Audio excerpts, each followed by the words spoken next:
Oh, welcome to my house, church unusual, where we say namaste. I see God in you, you see God in me, and we want you to come back to stay. Welcome to my house. Hey, church unusual, Anissa, where we say namaste. I see God in you, you see God in me, and we hope you come back to stay. I wrote that song many years ago. Good morning, good afternoon, hallelujah. Oh, I am Gina motherfucking Fletcher. And I greet you in the name of everything that's great. That's love. That's God. That's Allah. That's Buddha. That's tarot. That's none. That's some. That's a chair, a penis, whatever you believe in. That's what we say good morning to. And I'm so honored this morning. Yo, what's up? John Logic, the producer extraordinaire. How are Good you? morning. Good morning. I'm fine. How you doing? I'm fine. How you doing? Like, how you doing? Good. What's up, Anissa Remy? How are you, my light-skinned sister, the Woo! lady behind the curtain?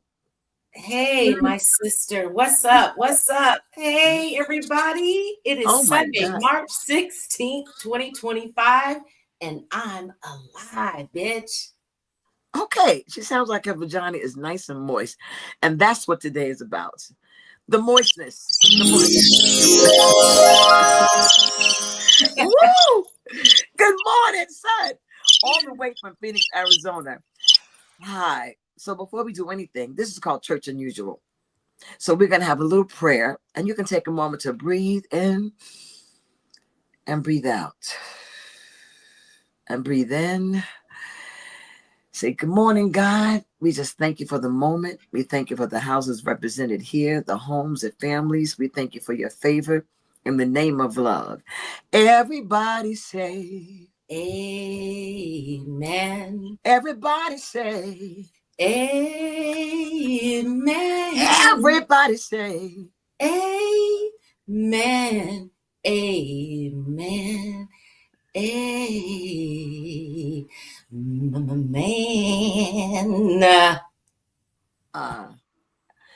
Hallelujah. Thank you, sister. Thank you, sister. Thank you, sister. We've had the prayer practice for free. So we're going to go right to our welcome address by Evangelist Deaconess Anissa Ray. Me. Welcome in, family, all our live village, society, the world. This is Church Unusual. Every Sunday, we're right here on Singing Gina TV on Yes. YouTube around noonish Eastern time, 9ish Pacific. I don't know the other time zones, but everybody's important. Everybody is welcomed, truly, truly, as you are. We don't do none of that fuck shit.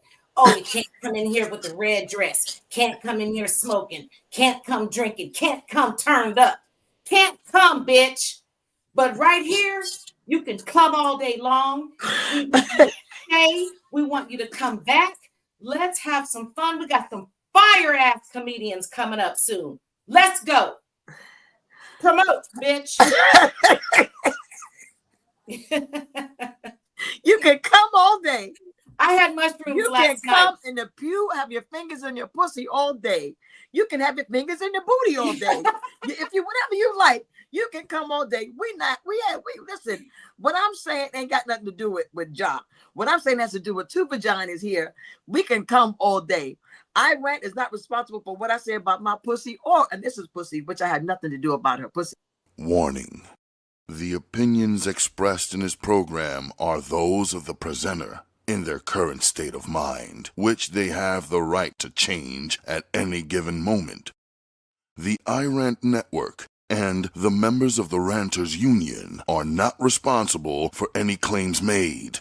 All opinions and train of thoughts are welcomed here and protected by the First Amendment and the Ranters Union. See, the Lord gave me a vagina. So I'm just worshiping God for the moistness of the vagina. Did you hear it in the welcome address, John? Did you hear it, John? I did. I did. Thank I did. you for that.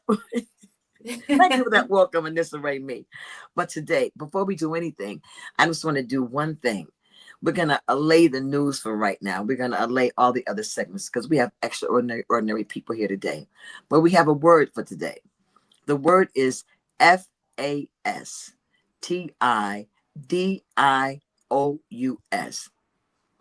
Look at my lips. Word of the day is fastidious. The word fastidious is a word of the day. So if you can let it marinate in your spirit, in your heart, in your groin, in your womb, let it seep into the crevices of your mind, what it means. We're going to try to use it in a sentence somewhere in the show today, just to enhance your spiritual vocabulary and the tools to fight this war called life. But in the meantime, I just want to say there's ordinary people, extraordinary people. Have a conversation with Gina. Oh, yes. Have a conversation with Gina. Experience me. Just ordinary people. Extraordinary people. Have a conversation with Gina. Have a conversation with Gina. Experience me. Yeah. Oh my goodness. You know, when I told people who I was going to have on my little podcast today, they said, Howie Bell, how you get him? How you get him? I said, he's so easily accessible. I just pick up the phone and you're right there. So, ladies and gentlemen, if you don't know who this gentleman is, he is a Scorpio. He's from Detroit. He is what they consider an OG. OG means the original nigga, right? In comedy, he's the one that's highly respected. And I talk to people and comedians. I've never heard your name and no fuck shit. I'm just gonna say that. So for those who don't know who Howie Bell is, welcome to Auntie Gina with Howie Bell. Thank you. You're amazing, my brother. Thank you, Gina. I appreciate you, and you know, I look, I'm honored to be on your platform. You know what I'm saying? I mean, this is what's happening. We've been knowing. I think Brooklyn Mike introduced us, Mike Troy, Yes. and you know, some time ago, and this is the first time, you know, we've had a chance to really get down. And you know, I'm loving it, man. You know, welcome to the Howie Bell Man Cave. This is where we watch all the Lions games. Of course, we didn't do good. But this is it, man. I'm right here. I'm back in Detroit finally. I've been on the road a couple weeks, and finally feels good to be back at home, getting ready to watch a little bit of NCAA basketball. I'm cooking some. I already told you before we got on camera, baby. I made some greens with that smoked turkey, and I got some baked chicken in the oven right now. I'm making some barbecue baked chicken, and I think I'm gonna do some. I think my wife gonna do some dressing or something. We're gonna do something special. Let me ask you something, because I know everybody done so many things, but I've always been curious as to little boy Howie. Really, at 10 years old, where were you living? Who were you living with? What were you doing around 10, 11? What were you doing? At 10 years old, I was in of course, fifth grade, as most people should be at 10. Yeah,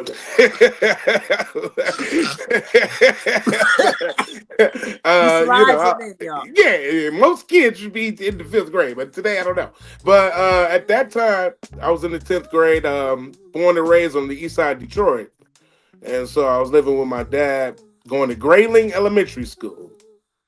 And and that was the early 80s. How old are you? I am 52. I'll be 53 this year. And you have children? I do. I got 3 kids. Single, married, divorced? Yeah, I'm married. 3 kids. My oldest is 30. Just turned 30 years old, February 21st. Your grandfather yet? No. Okay. Not yet. Okay. Not yet. So I got an 18-year-old daughter, and I got a 12-year-old daughter. Oh, 12. That's young. Yeah. Yeah. So where was mommy at that time? Where was your mother? My mother and my father separated, so my mother actually moved to California And you for a stayed with minute, your daddy? and I stayed with my daddy. Yeah. Was that a choice of yours or No, theirs? it wasn't a choice of mine. My mother left. Oh, really? Okay. yeah, yeah, she left. She was like, I can't take this no more. And not to blame her, that's my girl right now. Me and my mother Right. talk every day. Yeah, yeah, Um, yeah, yeah, yeah. yeah, but at that time, her and my father wasn't getting along, and all this kind of stuff happened. You know what I'm saying? So she left, and my father had to take care of his kids, man. And my father was a plant worker, so he wasn't used to that. How He many went. how many kids were in the house when she left? It was three of us in the house. Because Yeah, it's odd for a woman to say, not that there's anything wrong with yeah. it, but it's just different to hear that a woman said, "Yo," and they're fine with their father, but we don't usually hear that. Yeah, because that was back when people had big families. So you gotta remember, it's two sides of the families. It's his Right. family, my mother's family, and everybody was like, "All right, y'all got to separate." And that kind of happened Yeah, like that. You yeah, know what I'm yeah, yeah. saying? And my father, not for nothing, he did his job, man. Taught us how to play chess. Hey, look, he was right. He was going to look at cookbooks to just try to teach himself how to cook for us because he didn't really know how to Really? cook that good. Yeah. So he read like, Was your father hurt during that time? You think? of course he was. Absolutely. His wife left. Yeah. And So then as a when she child, did you came know what was back, going? Go ahead. I'm so sorry. she came back about a year later, and then he was like, "Hey, your mother's back. Y'all go up in the room, make a decision of where y'all want to go. You want to go back with her, or y'all want to stay here?" Uh-huh. And me, my sister, and my brother Greg, my sister Keisha, we went up in the room, and according to my father, we stayed up there about 6 or 7 hours Really? trying to make that decision. So, And we so what was the discussion? amongst us, it was just about where we want to stay at. We want to stay with daddy or with mama. Mama's back, we miss mama and all that kind of stuff. I wanted to stay with my daddy, but I was kind of in the middle. You know what I'm saying? I miss my mother too. Of course, my daughter, not my daughter, but my sister Keisha definitely wanted to be with mommy. You know what I'm saying? Uh-huh. But so we all made the decision to go with her. Yeah, yeah, yeah. Yeah, And you and your father stayed close, I'm assuming. of course. So high school. What did you want to be out of high school? I wanted to always be an actor, but I wanted to go into journalism though. I wanted to be in media. So I Right. wanted to be, yeah, I wanted to be a news anchor at one time. How about that? Yep, that was my whole thing is going to. So I went to college. Actually, when I graduated, I don't want to jump around, but when I left high school, I went to Benedict College, eventually graduated from Benedict College, which is in Columbia, South Carolina, which is the HBCU. And I went to school for media arts, but they didn't have a journalism program. So I went for media arts. And so, but honestly, from that, I just kind of got into a whole nother world. Of course, I pledged Omega Psi Phi Fraternity Incorporated, Root to the Qs, and in '92 that year, and then graduated and moved to LA. And so I lived in LA from that point for another 7 years. I lived in Columbia, South Carolina for 7, moved to LA for another 7. And it was, my life took a lot of turns and brought me here to comedy. You know what I'm saying? I started doing comedy when I was in and out of school. I got kicked out of school for hazing and all that stuff. It's crazy because we just got caught up in some hazing shit right now at Southern University. So, we one of the young pledgees passed away. You know what I'm saying? So, I feel bad for him and his family and everything that happened with that. But just coming back to going back to then, it was tough, but it taught me how to be a man. It taught me how to handle everything, and that's why when I moved to California, it wasn't no trip to kind of be, on the tough end of things and the struggling and all that. And eventually, we got development deals, and everything went fine, and things like that. So just giving you a little bit of background. You know what I'm saying? When I was a younger man and younger comedian. So yeah, I'm going to ask you this about the hazing thing. Yeah. My son was in a fraternity, and I said I never wanted him to be in a fraternity. I thought it was a bunch of followers. You Yeah. know, what did you learn from being in a fraternity? Well, I'm still in the fraternity. So I never stopped being in the fraternity. But I'm still, I'm around a lot of really great men. Um, you'd be surprised how many men are in this fraternity from all kind of professions from all over the world. And it's just a privilege to be a part of the organization and many organizations, and not just mine, but just to be a part of it, to be around these men with these many stories and these many accomplishments, and of the amount of time that they spent on the planet, and the things they dealt with, from discrimination to their marriages or personal relationships and things like that. Comedy. I mean, I talk to them all the time about comedy. They like, y'all ain't funny. I with Red Fox and Richard Pryor, so I kick it with cat, not just older cats but young too, but just to talk to them about the generations and things like that. So the benefit of that alone, just the brotherhood alone, is immaculate. Not only that, we are staunch contributors to the community. I mean, we've given so much that people don't even understand how much we do, for the community, and we've all about that. We're all about service. So that's what it's all about. So being a part of it has probably been one of the best things that happened in my life, and I've been a part of it since 1992. And matter of fact, my comedy career probably wouldn't even be where it is if it wasn't for the Qs. So I got to say that. You know what I'm saying? Because I don't depend on comedians. People be like, "Yeah, you tell me that comedians be." Nah, I got the bros. Now I have I got a really tight network of comedians I deal with, but for the most part, I got a lot of brothers, man, that take care of me. So What's the name of your fraternity again, please? Omega Sci-Fi Fraternity Incorporated. Are those the Q dogs? It sure is, baby. Are those the one? Roots Now, of the I think Q. your fraternity is known for sex. For sex. No, you're known for being dog, like sex, like doggy style. No, well, we the Q dogs. You know what I'm saying? But but we become Omega men. So you gotta when you're young, you're young. When you grown, you grown.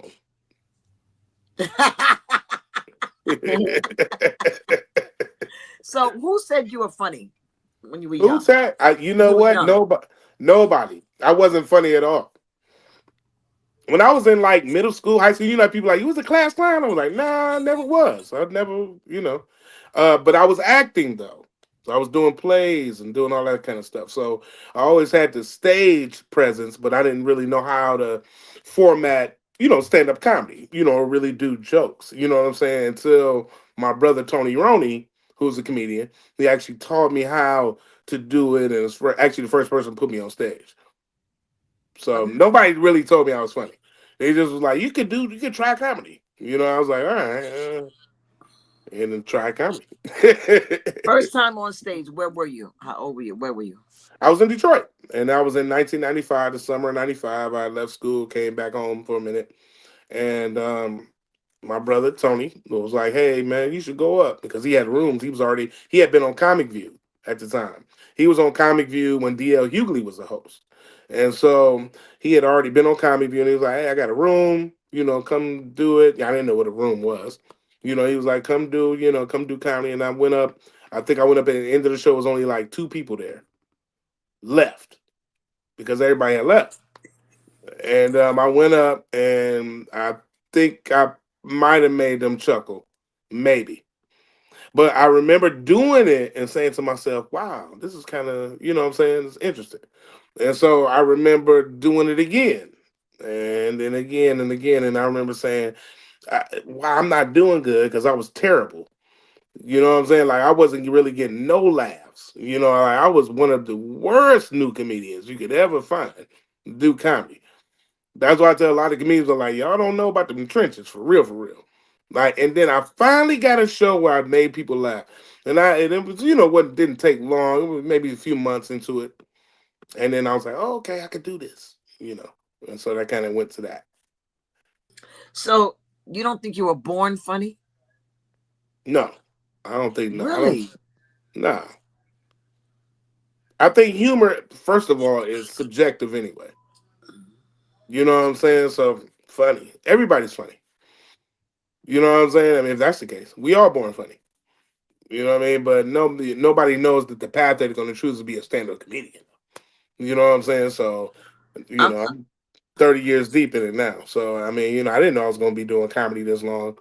And I don't see myself stopping anytime soon. And so, that's just dumb. And it's like, all right, this is what I do. And I've so and I've and I've worked with some of the best, and I've been privileged to work with some of the best in the business. You know what I'm saying? And matter of fact, I got a show with Tracy Spencer coming up this Thursday at One Mic in Detroit. Yeah, so that's gonna be nice. Yeah. What was the biggest show you ever had? Person you felt that you really a proud moment, a milestone on stage, and where were you? And what did it feel like? I did a lot of great big shows. But the biggest show, well, I just say the one that I thought was the biggest at the time. I opened up for Jamie Foxx at the Joe Louis Arena in Detroit when he was doing the Unpredictable tour.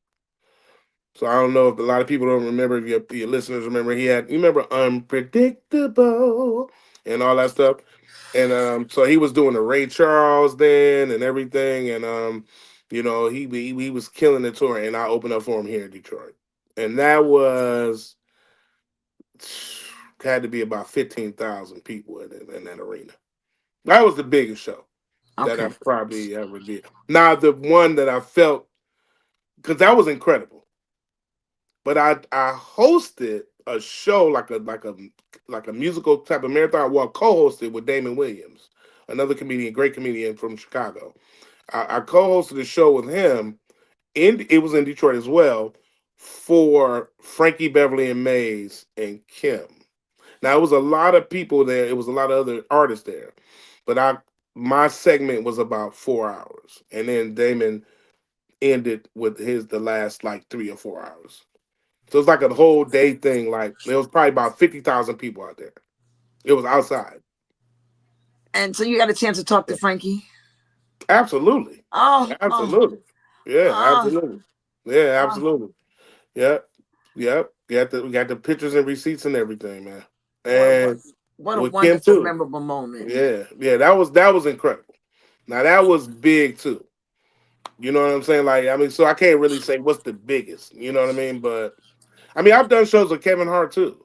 So I've done, I did, with him in Vegas. I did the Heartbeat Weekend with him in Vegas. 2 shows at I can't remember the casino we were at. It was incredible, probably about 5,000 seat or something like that.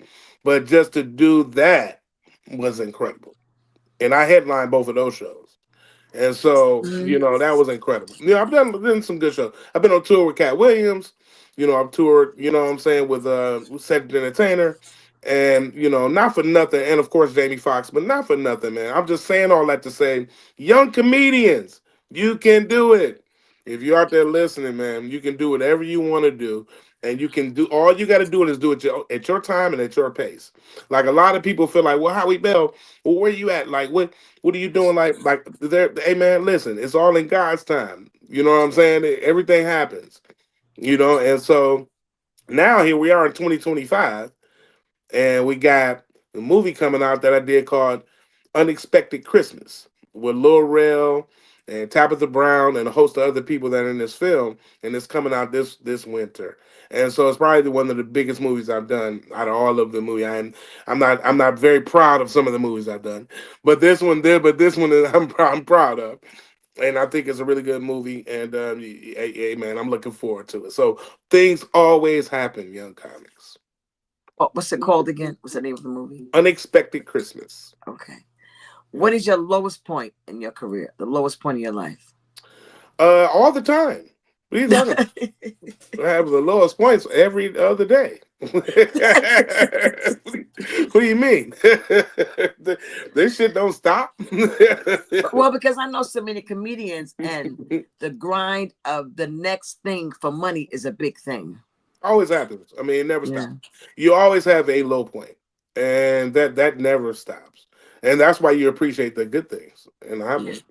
You Yeah. know what I'm saying? Yeah. But I'm Mhm. always doing something that I'm like, wow, I'm doing this. I can't believe I'm doing this.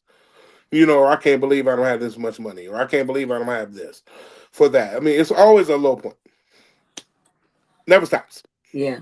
As an OG, if you would take a moment to some people that don't have a special, not discovered, nobody knows about, can you give us 3 people that young comedians that know, or maybe not age young? I'm saying that nobody's heard of them, that are funny and should be seen. Can you give us 3 people?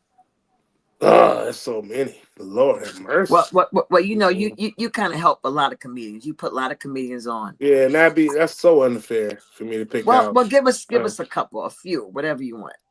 there's so many comics out there that deserve uh, a special. And you know what? Let me say this: nowadays, you can do your own special. Right.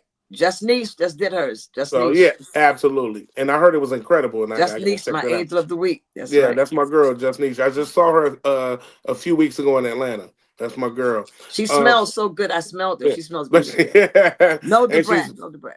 she's hilarious and always has been. But you know, you can do your own. So you don't. It's not like kind of when I first came up with like you had to wait for somebody to give you a special, or you know HBO or giving specials and things like that. Now you know it's a little different. You can shoot your own thing and you can do it. So you don't have to wait on anybody.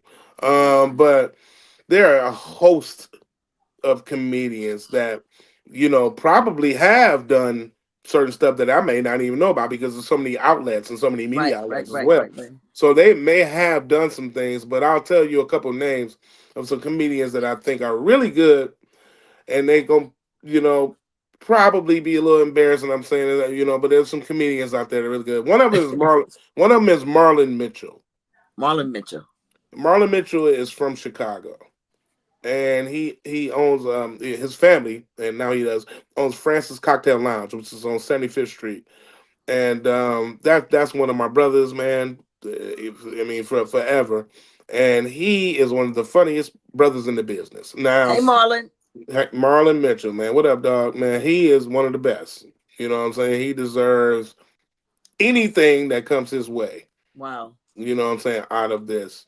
I mean, because he's just been doing it so long and so Yeah. funny, and he's helped a lot of comedians as well. So Really? that's out of Chicago. Absolutely. Okay. Absolutely. Because Wholeheartedly. I remember you had a show in Brooklyn, and you brought three women with you, Yeah. and I thought that was nice. They came out, and you had your own Detroit hmm crew come to Brooklyn. I thought that was cool.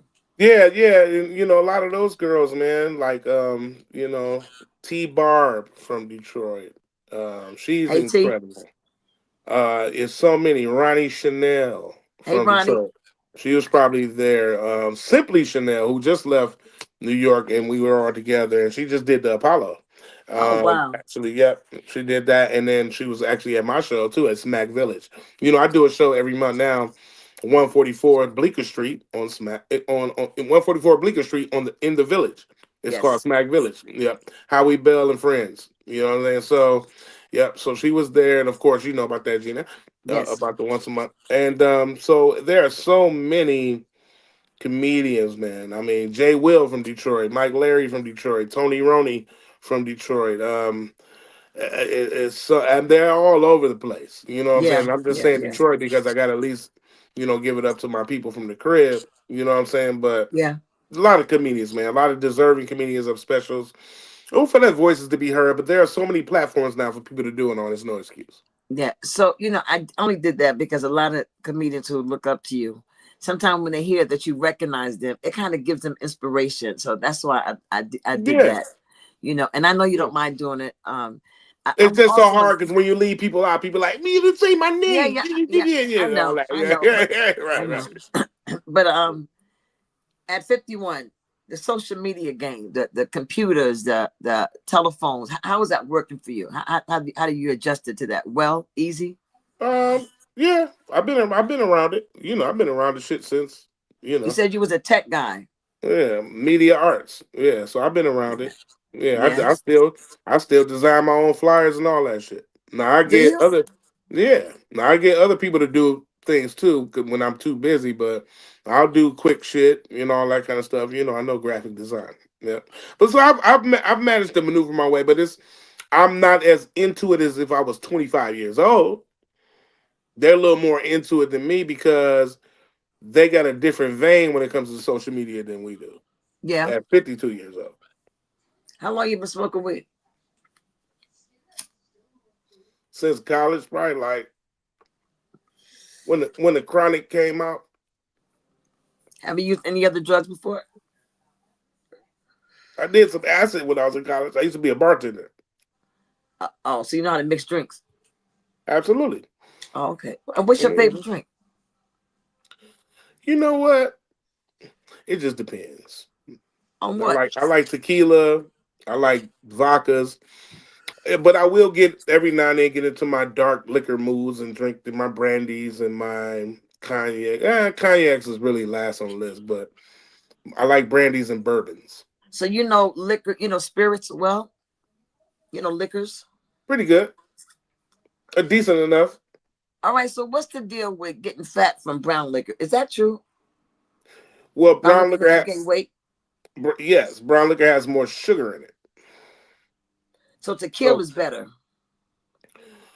well, anything clear is better. But tequila, I think guave tequila is probably the best because Say it you know what I'm again. saying. I What think is it's it? a guave Oh, tequila. I think I think a guave tequila is probably the best you should drink. do I you know, think. John?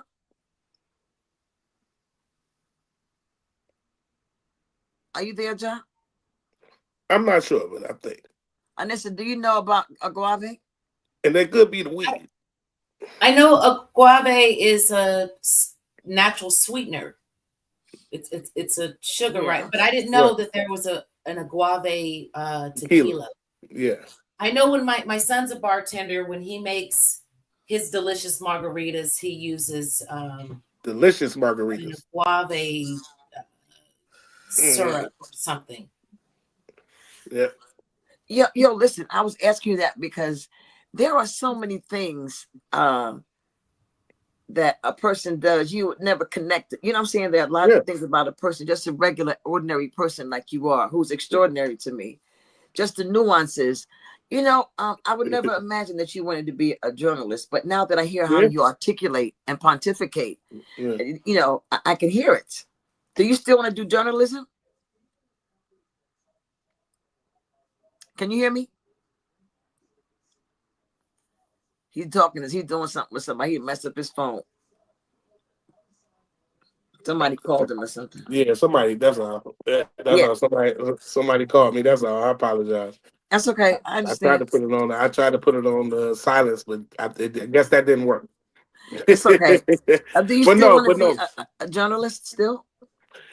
You know what? I wouldn't mind. Actually, I don't mind. I don't mind commentating, but I don't want to be a gossiper.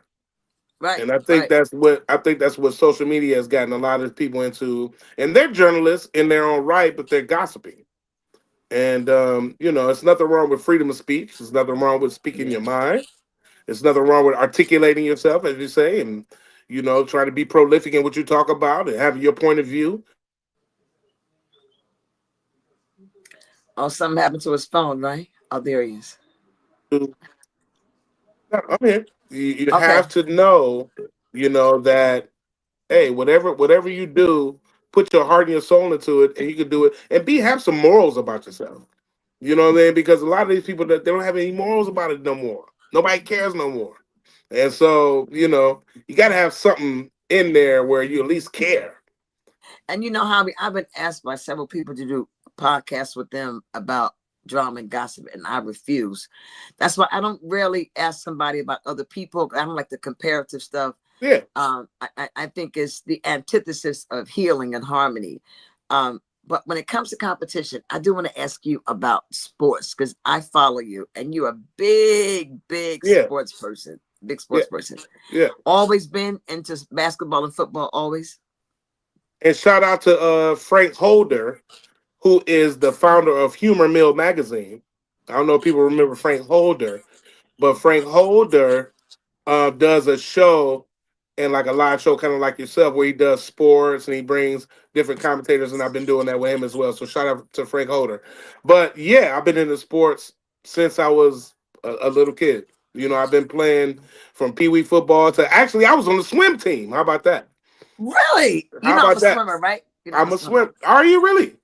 Yes, I teach swimming. I created something called Swans, swim and dance together. Are you really serious? Yes. Oh yeah. Yes, I'm good. See what What, I'm what's, talking about? what's your Hey, look, stroke? hey, Scorpios, we love water, don't we? Oh yes. What's your favorite stroke?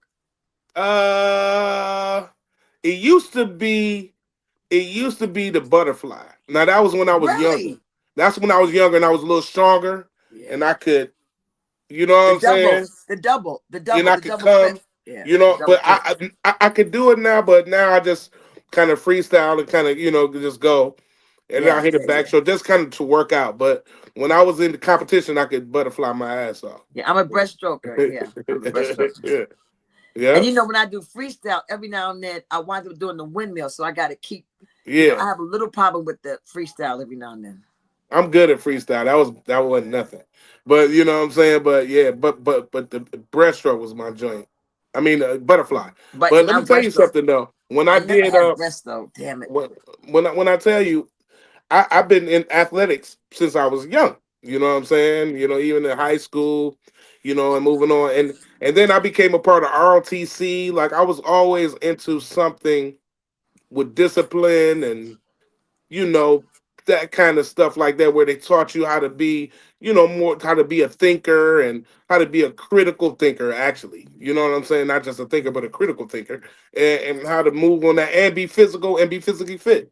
And then so moving into Omega Psi Phi, which is going back to the fraternity, you had to be physically fit and you had to do a lot of things like that to even be a part of it.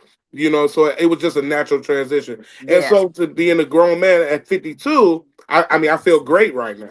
You yeah, know what I'm yeah. saying? I mean, I'm able to travel. I'm able to carry them heavy bags up and down the subways in New York, and then hit the flight and hit LA, do my shows and do whatever, and act like nothing happened, and be Yeah, back in yeah, yeah. Detroit. And people like, man, where you been? On my way to Atlanta. You know what I'm saying? Because I'm moving and shaking like that because I'm physically fit enough to do that, and I feel sorry for our kids now because they didn't come up being physical like that. Right. They came up on social media. They're much more sedentary. Yeah. So the Detroit Lions, why do you love them so much? Well, Why? I'm a Detroiter, so Yeah, but but I'm from Brooklyn and I'm a Lakers fan. well, that's you. You know, I'm I'm just a saying, but you ain't I'm gotta a be from Detroit. Detroit to I'm love a the Lions. Detroit guy. We love all Detroit sports, everything Detroit. Now, it ain't like we don't like other teams, so we appreciate and respect other teams. But I'm a Detroit. See, I grew up, loving Billy Sims. You got to remember the Detroit Lions play on Thanksgiving every year. So let's start there. So all my life, I've been watching the Lions play on Thanksgiving. Oh, I mean, it's like since I can ever remember that the Lions have always played on Thanksgiving, You and and Tony Roberts love the Lions. You and Tony we Roberts. do. We travel a lot. We got the Detroit Comedy Lions Club. Sean Larkins, Tony Roberts, and myself. Yeah, yeah. We love the And your Lions. favorite basketball team is who? The Detroit Pistons. Come on. I mean, come on. Now I tell you this, as much of a rivalry that the Pistons had with the Lakers back in Yes. the day, when I lived in LA, it was during the years where Kobe Bryant and Shaq played together. So I became a big Laker fan during those years, and I remember going to all of the championship like parades and doing all that stuff. I was I still am a big Kobe Bryant fan. So, and Kobe Bryant is one of my best players ever of all time, Really? ever. I was gonna ask you that. Who's your best center ever? Center, ooh, that's a tough one. There's so many. It's so many good ones. I'd probably say, ooh, that's a hard one. Best center, Wilt Chamberlain. Make a decision. Really? Yeah. Okay. Yeah. Yeah. Your best power forward. Best power forward. Yes. Probably. I think Rasheed Wallace was a power forward. He was a Who? forward though. Rasheed Wallace. Forward. I don't know if he was power because I was a big He was a basketball forward. fan. Yeah. That's my guy I though. was Rasheed okay. Wallace, baby. You know what I'm talking about? Either him or Ben Wallace. Either Oh, one. Take your really? pick. Yeah. Those are my A favorite guys right there. quarterback Favorite quarterback ever? ever of all time. Of all time, my favorite quarterback, probably Tom Brady. Favorite running back. Tom Brady, University of Michigan. Favorite running back, Barry Sanders. Really? Absolutely. Without question. Without question. Yeah, he's saying. Why? Why him? Why? Why? He's the best ever. I mean, what do you mean, why? Do you The follow best running back of baseball? all time. You follow baseball? A little bit more. The older I get, I'm better at it. But go ahead. Favorite pitcher? Shit. Yeah, you got me on that one. I don't know. Shit, I don't know. I don't know. Huh? You don't know? I don't know. I don't know who my favorite pitcher would be. It was a pitcher that pitched for. I got to go back to that. For okay, no, you know who used to be sweet Who? that I used to like when I was younger. I think he used to pitch for the A's.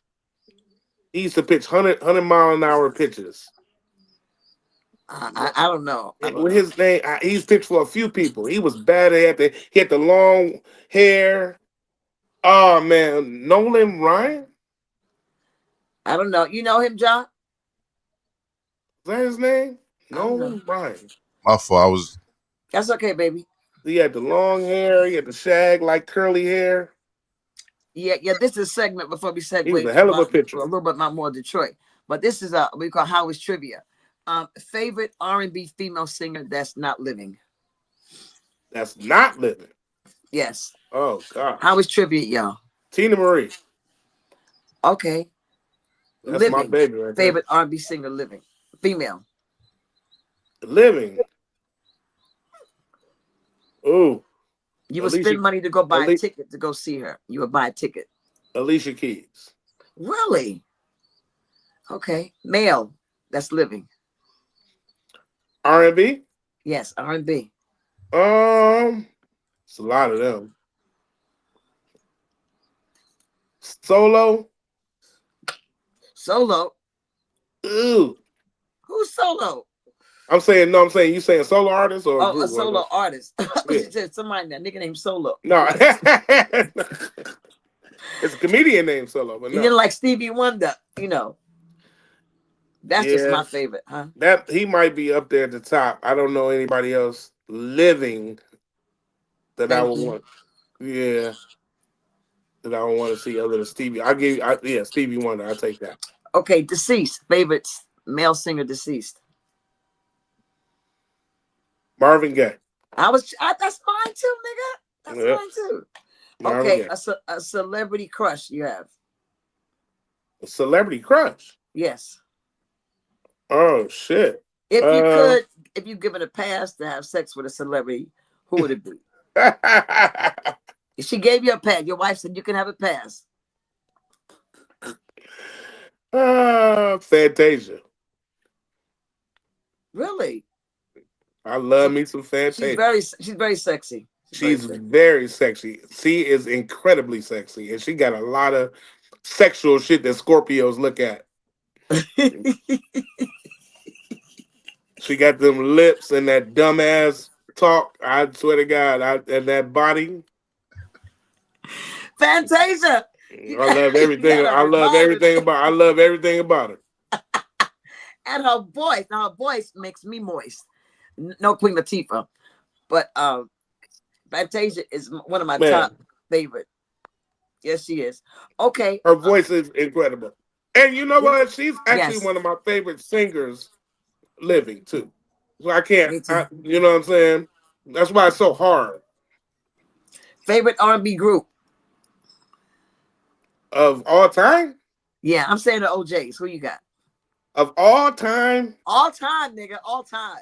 Damn, you asked some hard questions. That's not hard. Yeah, it is. New Edition. No, you don't mean that. I do mean that. I do mean that. Earth, Wind, and Fire. I do mean that. You want to tell you why? Earth, Wind, and Fire. You pick No, no shade, but really, Earth, Wind, and Fire was more like a epic band. So that okay, but a group, I wouldn't put. I would say when you say groups like Boys the Men, you know, okay. or Temptations. You put them over the Whispers. Who? New Edition over the Whispers. Yeah. Really? Yeah. You picked them over Mint Condition? Yeah. Oh my God. Because On those? you got to remember this about New Edition. They had so What? many other elements come out of that. That Bell Biv DeVoe came out of that. That RMFB, whatever they had, that Ricky Bobby, Bobby Ricky Mike came out of that. You can't even say it. They You see? they do something because of my words are getting twisted. But they do they have became they're iconic, and I'm telling you, and they're still alive. They iconic. They still perform, I and love them, but they have music that have lasted generations. So you cannot take that away from New Edition. I love New Edition. Lord And knows I I ain't do. mad at the Isley Brothers and the Yes. Whisper and the Yes. Whispers, but you know I don't know. I know what I do know. We ain't gonna talk about the New Edition no more. Yo, Howie, I'm so honored that you took time with me. I'm on. I really, really am. I have not. I only came to Detroit once, and I was at the airport. I've never been in the city. Okay. I had a layover for 6 hours, but I would love to come to Detroit and do something with you. Well, you always Well, you know, welcome. I've been with you in Brooklyn, but to come Yeah, to Detroit would be wonderful. you always welcome.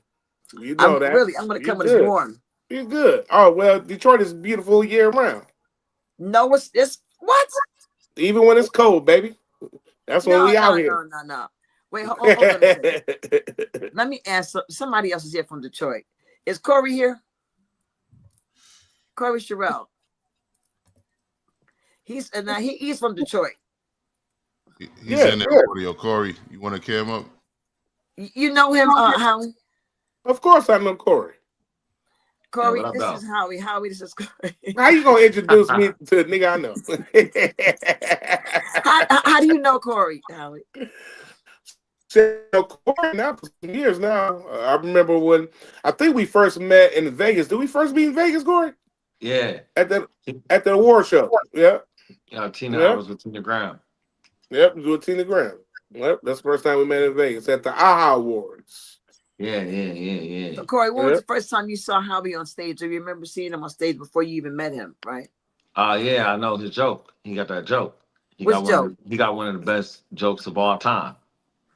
Is it my favorite? Like, One of the best jokes Father, of all may I time. Like any partake of a comedian. Snickers bar? The reason why I say this is one of the best jokes of all time because for a comedian especially, because it taps you into how you can make one joke and it's so universal and people can relate. So it's a real observational joke.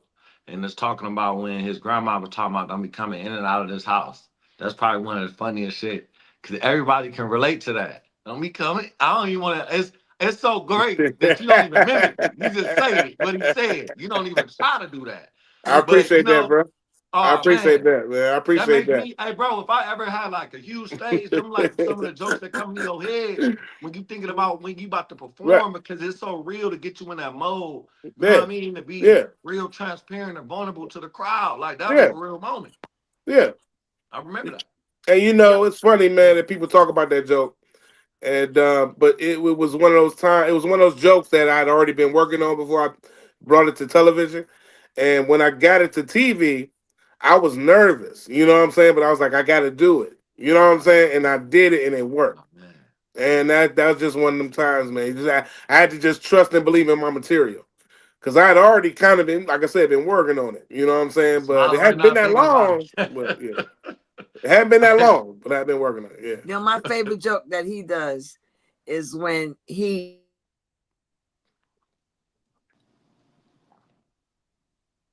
I think you froze, sis. You might have froze on us. Yeah, I think she No, did. I had my Maybe share. I someone might had be my trying to share. call him. I'm not sure. I had my share of technical difficulties. It's bound to happen. Corey, you family, man. So take over the interview till Gina come back, man. What's up, y'all? As y'all can see right now, Gina is having some technical difficulties right now. We gonna go ahead and make sure that we have somebody. Can somebody please make sure they reach out to the Obama administration with her Obama phone? It's a little acting up a little bit. Howie, man, it was really good to see this part of you, man. I Yeah, watched the bro. whole interview, man. It was really, and one thing you did get right though, brother. It was gonna be niggas that was like, man, I hope he mentioned me. I was over here like, nigga, Yeah, man. coming Like, in and yeah. out like, no, no, And that, and, man. that, and it's like you don't try to do not mention that. You know, No, people. no, You know no, what I'm no, no. saying? That was But funny. because that's a tough question when they be like, "What's your top three?" It's like, oh, come on. You know what I'm saying? Because I No, it love is. It all is. kind of comedians. You know what I'm saying? It Younger, is. yourself. Older. Like Earthquake, one of my favorite comedians. You Right. know what I'm saying? I mean, I got so many. Marshall Brandon is one of my favorite Oh man, I comedians. love Marshall. Love I mean, Marshall. it list goes on and on. Brooklyn Mike, Mike Troy, is one of my favorite comedians. And it just Hey, I love when I see Kenny Wu too. Kenny Wu. Kenny Wu, I yeah, love man, when I experience just being in a room with a Kenny Wu, Zoom in, like seeing you absolutely, guys. Man, seeing you guys, man, it's so inspired, man. But to yeah, hear your story, your journey, yeah, man, that is incredible, bro. Even yeah. I don't know if you ever turned that into a joke about y'all making a decision who y'all was gonna go with, man. But that's hilarious, bro. I was over here like that was funny than a mug right there. Right. Yeah, man, My we probably, we I didn't wonder know. if he was happy about that though. If he was like, yeah, good looking, y'all. You Hey, know I like what? that. My Like father was that. like, he kind of moved on, bro. He was like, hey, all right. Y'all left, and then that nigga became a big dope boy too. He would start.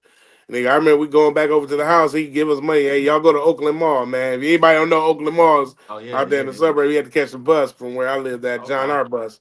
He'd be like, hey, he give you some money, hey man. Don't come back for a few hours. And they be over there kicking it, having fun. He was my daddy was a street dude, so he got real hardcore when we left.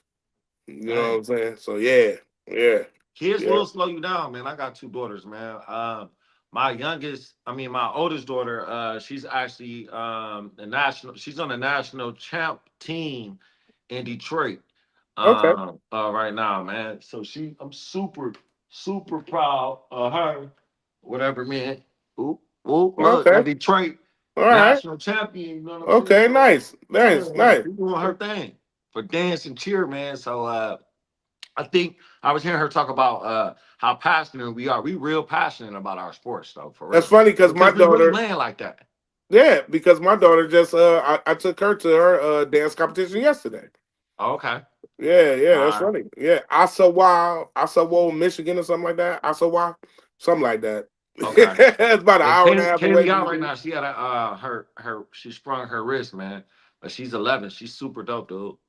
And it Nice. crazy though, watching your daughters, cause they be real more in tune with it, right? They Yeah. be having a boy and girls. There's two different mentalities with sports, You man. know what, Yours really man? unique. Because they're into the girl. They girls.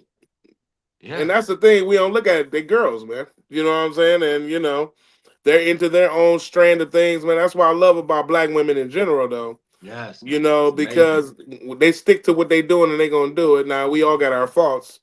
They do and we as well. But I tell you this though. You know what I'm saying? They know how to get it and they know how to stick to it.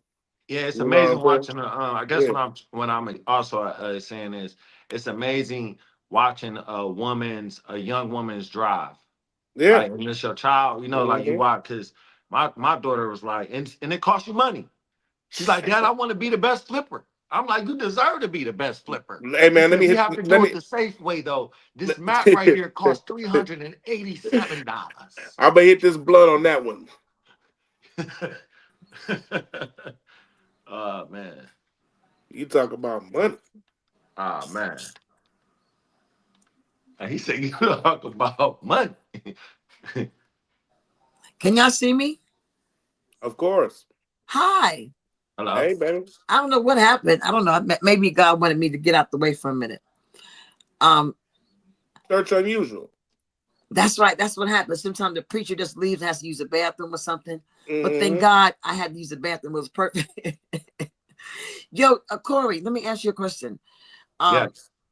I was gonna say my favorite joke from him, and I don't know if you heard it before. You probably have, but he does a joke where he begins to do a scenario with him and his son, how proper his son is, I love and that. and his son is asking him for a Snickers bar. Father, may I partake of a Snickers bar? Yo, I love when he does it.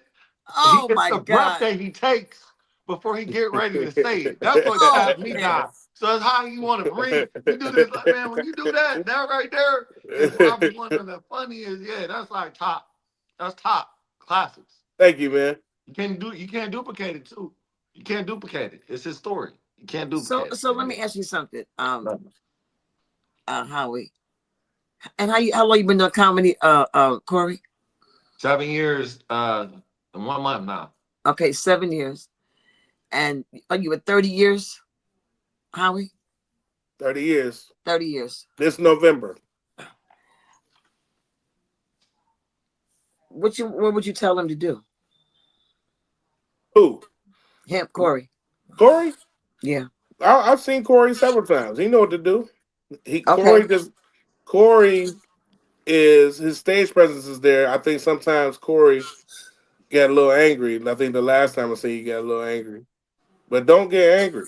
You know what I'm saying? Because I don't care fuck what they talking about, man. Just do your shit.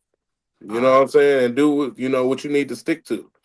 Because once you do that, get emotional, then they feel like they smell blood.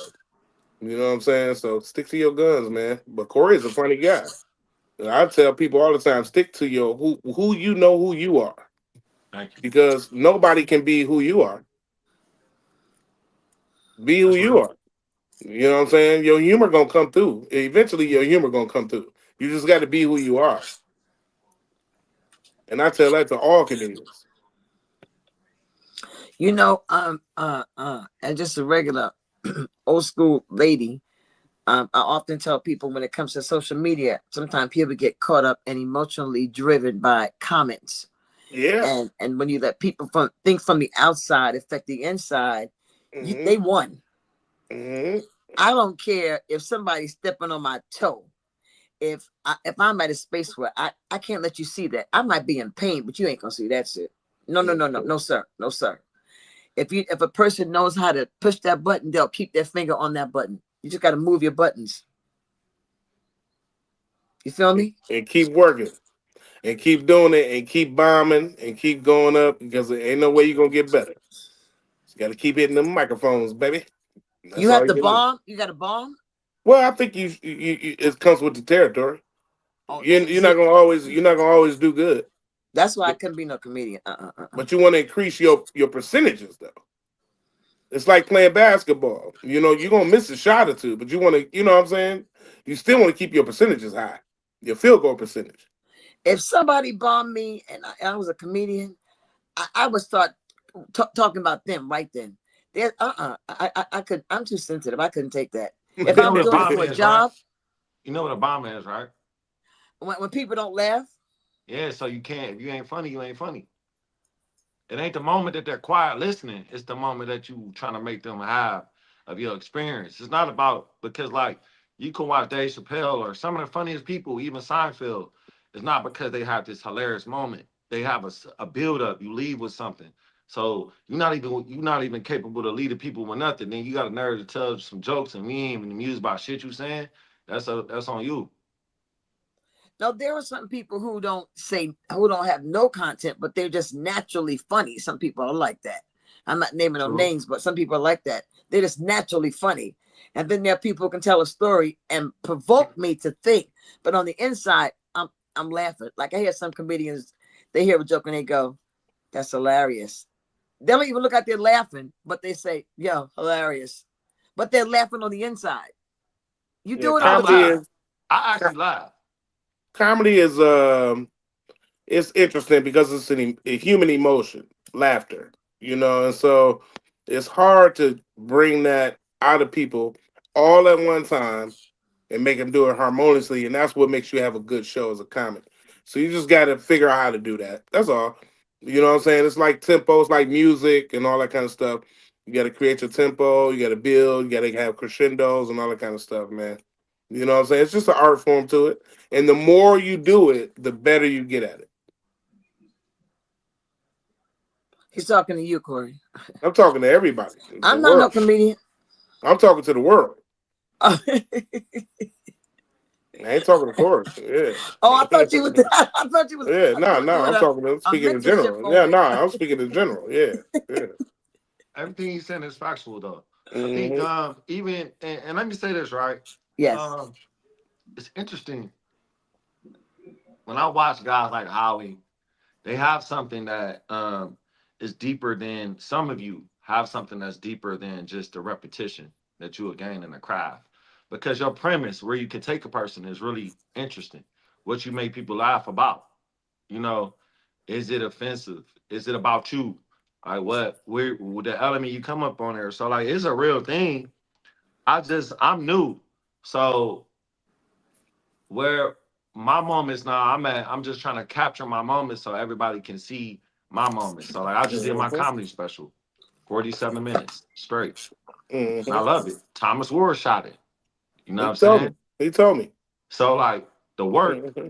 the work is really you right. You can't lose your cool.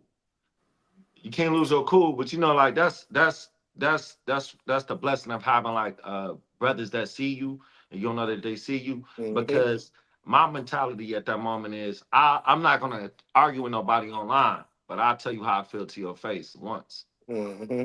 You know what I'm saying? And we leave it at that. Because and then but what I'm learning now in LA is that right there is still a point of I need validation, and I don't even want that to even appear so. I don't even care Wow. anymore. You know what I'm saying? Like That was Mm-hmm. that beautiful. could be looked at that, even though that's not what I. Because sometimes when you're a man, you taught how to respond based off what you went through. Right? I'm a new artist, so I'm learning also the curves out here of like what what is going on. So thank Mm-hmm. you, Howard.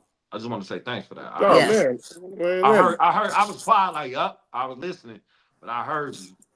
Facts, yeah. Yeah, facts. I'm gonna say thank you, Howie, It's because all it's been an love. hour, and I know he All gave us good. his time, and I know you got chicken and collard greens, Ooh. and what else? Baked barbecue chicken I'm working on Uh-huh. right now. Collard greens with the smoked turkey tails and some dressing. Oh wow, I think I might make that for my mother today. She would love that. That sounds good. Howie, thank you so much. Anything else you want to say before you go? Man, Anything? I want to say I love you. I love Corey Sherrill, man. I love you, brother, man. You gonna be okay, bro. You all right, man. You know what I'm saying? We've been cool since we met, dog. And man, nothing but the best for you, bro. You good? You gonna be good. But thank you too, Gina, man. I appreciate you let me share the platform with you today. Miss Fletcher, you've been incredible. You've been helping me promote my show, and I got to say it one more time to all my people in New York. Yes. You got to come to Smack Village, which is the only black owned dispensary in New York, New York.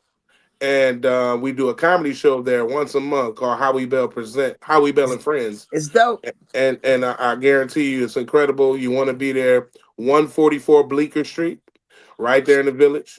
It's an incredible show. You want to come? I'm hosting and I bring the best comedians. Trust me when I tell you the best comedians that's out there right now. So that's what it is, man. I just wanted to tell y'all that, and I love you. Thank you. I appreciate you. And I'm gonna be with Tracy Spencer in Detroit. If y'all know Tracy Spencer, man, incredible R&B artist. She got super dumb hits that are classics. If you don't know, we'll be there at One Mic Detroit this Thursday, the 20th. Tracy Spencer. You And know what I'm saying? what's the date on the New York the New York show? The New York joint is March 29th. March 29th. That's a Saturday, March 29th, man. It's like 144 Bleecker Street. the last Saturday of every month. Well, the last couple months, this is only the third month. So the last couple months we did on the Friday. So this is the first time we're doing the last Saturday. So it may be a Friday or a Saturday. We're just gonna kind of play that by ear. We only 3 months in, so we're gonna see what's happening. All right, Yeah. they got a website where we can always check them schedules out.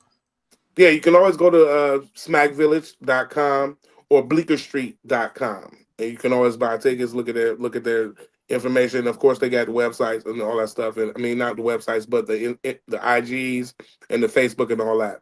So you got to go to smackvillage.com or 144 bleekerstreet.com. And both of those will pop up on your IG and on the websites. Yep. Cool. Yep. Yeah. And I Thank just you, want to say Howie. thank you, Howie. Thank you for your time this morning, this afternoon. Oh, thank you. No, I appreciate it. It's all good.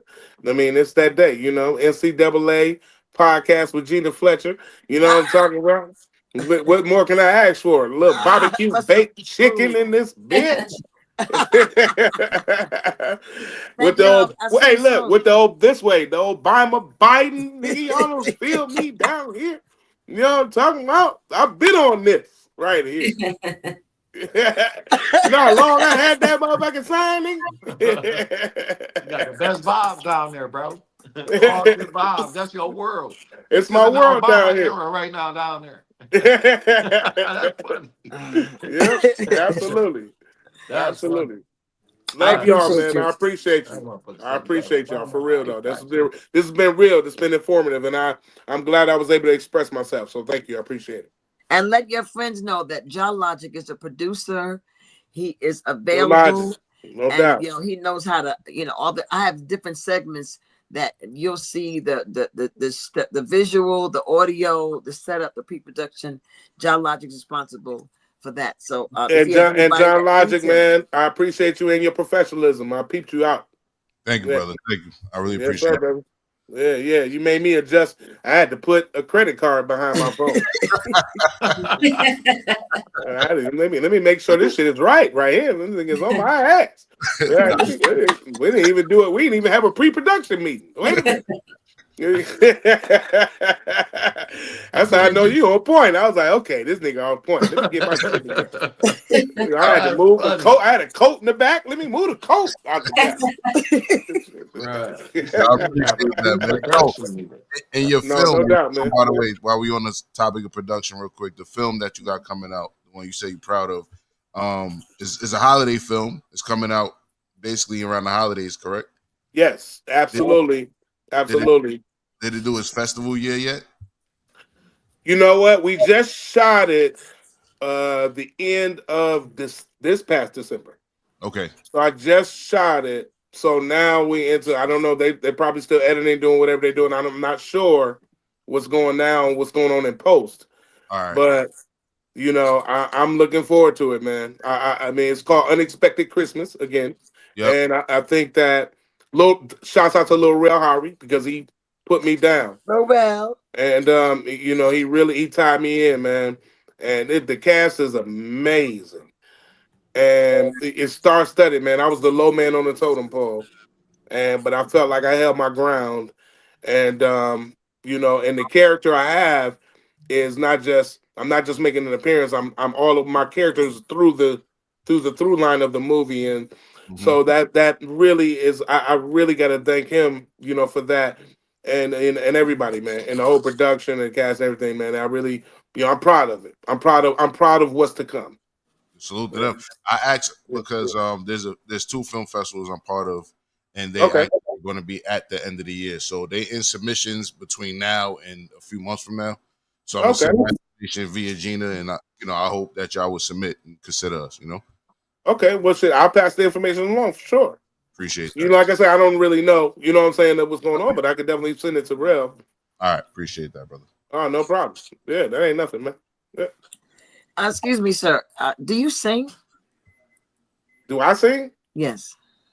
I try to sometimes. Yes, On I know my you do. So before you go, this is church unusual.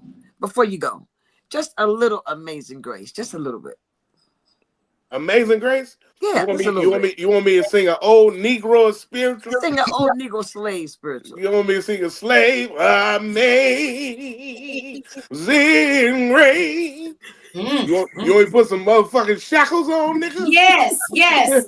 How It's favorite. sweet the sound. Nigga, should I lift the bell or hey when I'm doing that? That saved a wretch like me. That's how the old women from the church sing it. Like me. I was Lord. Woo! But now Town sound. Hey,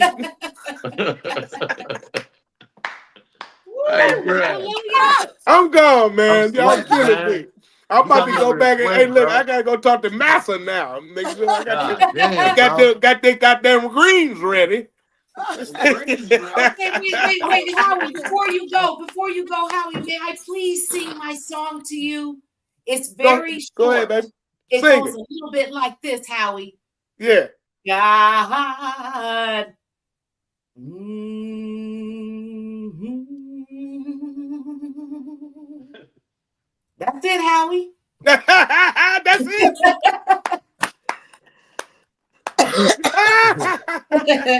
Short and sweet. That's what I'm talking Yeah.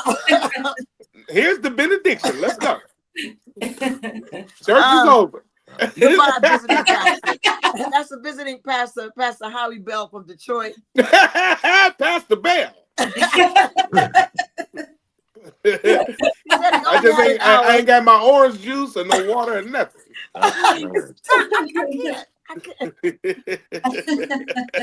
A towel. I ain't got shit. God Oh, damn. oh, Love y'all. Incredible. Thank you. Until next time. That's a visiting pastor, Howie Bell, from Detroit, from the man cave. Gone. I'm Oh out. my goodness, Lord, we thank you for that. So as we segue to the afternoon service, ordinary people, we have a youth pastor who's visiting. He's all the way from Detroit, but yet he has stopped over in Los Angeles to fulfill some Hollywood dreams. Ladies and gentlemen, ordinary people, I give you Corey Sherrill, extraordinary person. Hey, Corey, fix your camera just a little bit too, bro. Right there. Ooh, he sang Amazing Grace. That was beautiful. He sang the shit out of that song, didn't he? In the Woo, name I of feel Jesus. sanctified. He come to the most shut Straight in the background. up. All right, is that good? Nah, it's crooked. It's crooked in the background. You see it. We got to Yeah. bring him on with the spirit of the That's it. Lord. Yep. Hallelujah, sister. All right. Mr. Ray.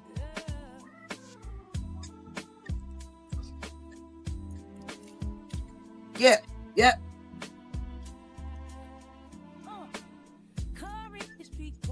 Let's. Ladies and gentlemen, all the way from Los Angeles, Corey. Ladies and gentlemen, this was our initial streetwalker, street journalist. He has escalated to an actor, a model, comedian. But do you see the soundtrack we would have had you been our streetwalker? We got to change the name and do somebody else. Look at that. And everybody knows you were the best, Corey, when you was on the street. Like a Yeah, hoe. I know. It's like home. You know, you should do. You maybe should film something at night and just submit that. We can show that I would love to do that. because you're a good streetwalker. I would love to do that. Are you serious? Yeah, Can we do that, Josh? I said that. That's Josh, what can we do that? Yeah, absolutely. Yeah. Yeah, if you film some shit at night when you're really in the street, or when you take your walks, you know, sometime during the day, like and just report it like home. I got a week to do. Okay. That's better. So Corey is our in-house streetwalker, street journalist, a news journalist in the streets of Los Angeles or wherever you are. I appreciate you for being here. I'm glad you took the time to get prepared because you're a prep guy. You get prepared for everything. Yes. I've lived with you. I've been in the bed with you in a non-sexual way. You're amazing. Wait, Gina, can I interrupt? And Yeah. he held it down when we had the technical issues earlier. So salute to Corey for holding it down for us. He knows how to fit right in. For sure. He fits right in. He's like a screw. He can fit right in anywhere. You know, he's like a chameleon. His body's very flexible too, for those who want to know. Ladies and gentlemen, I give you Corey Sherrill, comedian, actor, model, a nice young man. He's a Cancer Leo. He's a father. He is 6'5". He is extremely concerned about how he carries himself around human beings. He takes care of his face. He's a person that introduced me to facials. Picture that.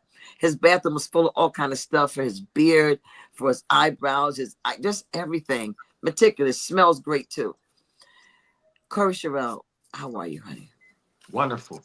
I feel very inspired. This has been a great show. I love how I've been treated today.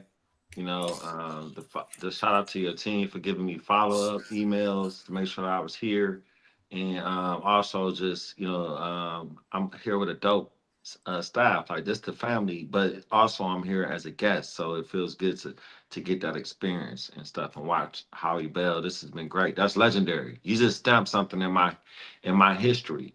So I'm starting to learn a lot about you, Miss Gina Flex.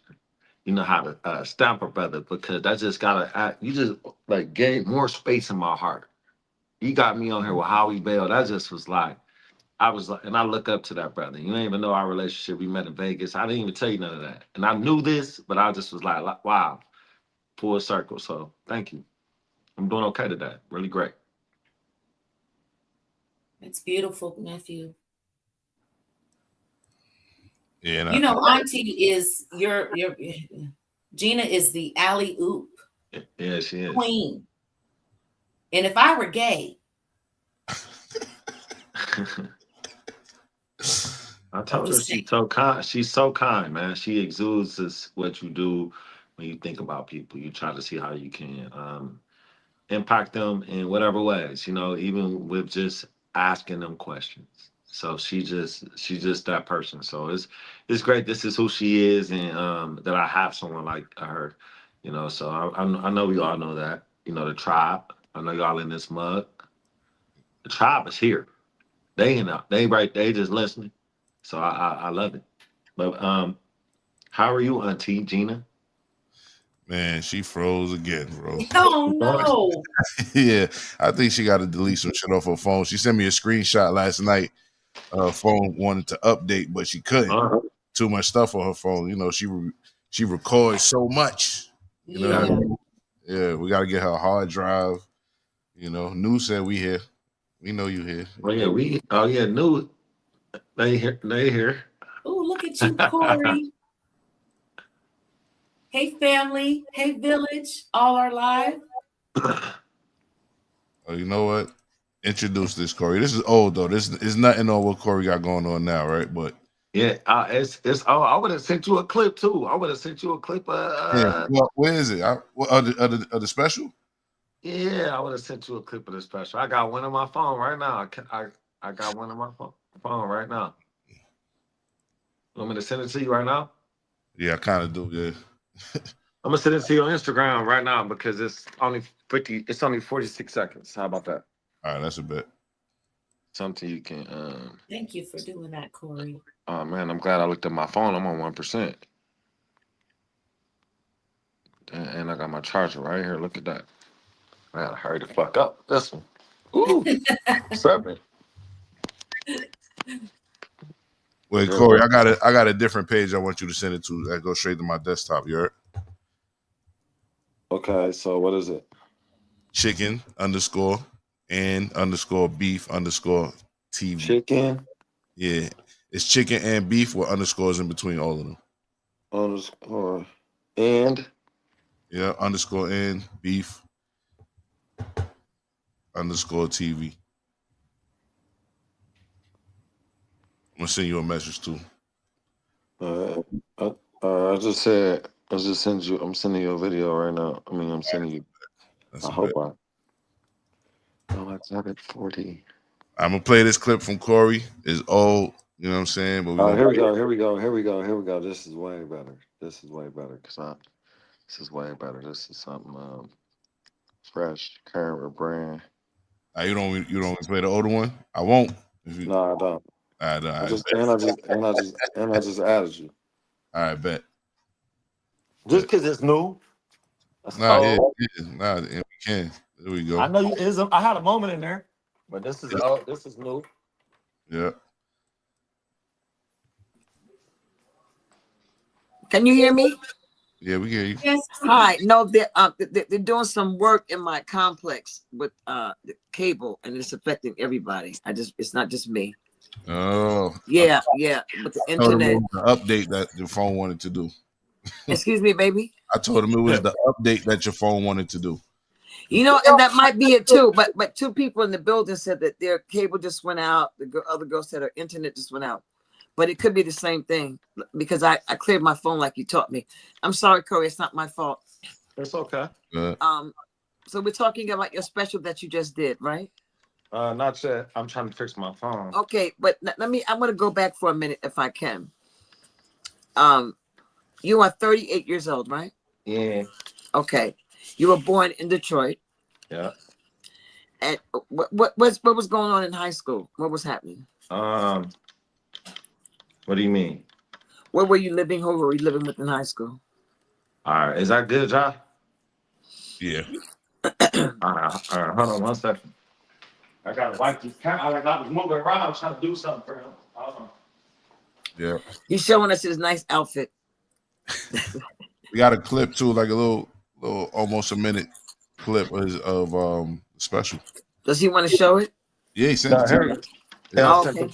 I sent him a exclusive little clip. All right, let's do that while he gets camera together. All right, there you go. Brother's like, I'm a logical dater. Remember I said that. So when I'm so logical that I know, like, like a lot of ladies, y'all be wanting men to get it right the first time when we hit you. Y'all do, but we just met y'all. But when you run into a brother like me, 6'4", a brother like me, I know what to do. I'm in tune with my ancestors. I am. I got it right now. Like, do y'all carry? Who got stones in here? Y'all got stones? Y'all don't have no stones or nothing like that? Y'all don't do that? I keep a stone with me to make sure my penis is in line with my chakra. So if I approach you, it's divine. It's divine. Brother's like, I'm a logical dater. Remember I said that. So when I'm so logical that I know. All right, I'm back. All right, there we go. Thank you, son, for giving us a sneak peek. A little sneak peek. Me talking some of my logic. Well, you know what I mean when the special actually comes out. So Yes. let's go back before high school, like I was asking Howie. Okay. At 10 years old, where were you and who were you living with at 10? Just I little was with my background. I was with my grandmother. And which state? Detroit, Okay. West Side, 7 Mile, Illinois area. Where was mommy and daddy? My mother wasn't around. She had a drug addiction. I didn't know who my father was. Okay. Well, the guy at the time who I thought was my father, he just was like kind of in and out, like, you know what I'm saying? But I didn't know who my father was. So when you got to high school, who were you living with? I lived with my high school teammate, Majib Hill. His mom, Rose Hill, she took me in. And it was a better environment because I was around my basketball teammate, my best friend. She had this big, huge crib. She was a school teacher. And so I lived with them during my high school years. And where did you want to be out of high school? I wanted to go to the NBA. And really? Yeah, I was really good at basketball. After high school, what happened? Huh? After high school, did you I get did a work? Did you stint. go to Oh, I college? did a stint. No. So I did a stint of prison time. Did 7 years in prison, and then, huh? At what age? 17. I was just turned 17. How you feel talking about this? Oh no, Like, I'm cool about it. It's just like so much. I'm on. I've talked about it so much, but I forgot I've never talked about it like on your platform. So I've talked about it so much. It's not. uh, I don't mind. at 17, what was going on? Um, I was just. I feel like I was just loyal, street smart. Like I was listening to, of course I wouldn't change anything. Like I believe in, the no snitching thing. You shouldn't be around environments to put yourself in a position to make a decision on what you should do with your, if you should say something or if you should cooperate or not. So um I've matured from that tremendously. Like it's a part of I knew I was gonna be something big when I was in prison because I took brothers and I built them in there. So I was like a real huge influence inside that experience. Like it was like I changed a lot of lives in there. Like, and even the songs that I'm doing for my comedy special, I brought a brother that his name is Devin. He just had a son, and when I was 20, he was 18, and I looked out for him. He could rap. I had my own rap group in there. We would battle people for money, food, like, and I would do like little concert shows. Like I was in charge of all that. And so to have brothers watch my journey from that experience, that's still like there's guys that hit me from prison. I don't know how they be saying it. They be like, hey, we see you. Like my homie, like people, lifers, hit me all the time. And they're like, we see you, bro. You one of the real ones. So I'm like, it's a lot of accountability, but it's not that I'm shying away from it. I haven't talked about it probably in a while. Like, like outside in a while. And I'm not We against don't it. have to talk. We don't have to talk But I'm about it, not though, if you against it. don't But I want to. wanted to identify what you did feel something, but it's like, oh shit, I haven't really talked about that in a while. I'm always talking about like creative stuff. So, but my creativity did come from that experience. I like 100%. I was funny in school. People tell you I was the one that's beat. Like I was beat. I used to beat on the table in school, and some of the guys that I used to make beats for on the table became like famous rappers and out of Michigan, like Oberolin, like and just different creative some of my creative friends, they were like, bro, we knew you would do comedy. We looking now how you were then, how you was just happy and you used to like to make people laugh all the time. So um Well, son, I'm asking you right. that because when I heard you say some time ago that you did 7 years in prison, Hmm. I naturally have a stereotype, or I can kind of feel prison nigga energy. I can. I can feel it. I can tell it. I've been around. I worked in jails. I've been around with like niggas that went to prison. I actually prefer men who've done time, for some reason. But I never felt that energy from you. It doesn't even sometimes match. And I don't like to say that there's a stereotype, but there is. Um, uh, being criminal minded, criminal like minded. However, you don't appear to. I wouldn't have known that from your story. I would not Right, have right, assumed right. that you did 7 years, because 7 years is a long time to be in Very long jail, time. especially as a teenager. Yeah. It was a very long time. It was very tough. It was crazy. Some of the guys that I was training with playing basketball, like Joe Crawford, he ended up going to the University of Michigan. So I remember being in my cell, and it was hard to watch these guys because I was just playing basketball with them, Yeah, and they're at, Kentucky, Michigan State. Like all my friends, the dude that I live with, he ended up going to Notre Dame. I was a point guard, so just to not really develop into that craft. In prison, I put 62 points up in the game, and so like just to like for that to never dunking on people 6'10" and shit, never ever be able to. I thought I was Kobe, never that been hurt. able to. That hurt, didn't it? Yeah, Yeah, the one of my breaks my heart. yeah, yeah. Yeah, I understand that. yeah, that I breaks my I heart for understand real. that feeling. I can't never relive that. So at 17, a dream deferred. You can't play ball anymore. I thought I could get out. Everybody thought I was. If you talk to people, it's a couple of podcasts I've done. Like, if you talk to people that know me and everybody, we thought he was gonna, and it was giving me anxiety. I went through something from that. Did you think you would do 7 years all that time? Well, yeah, I knew I had to do it. They were serious.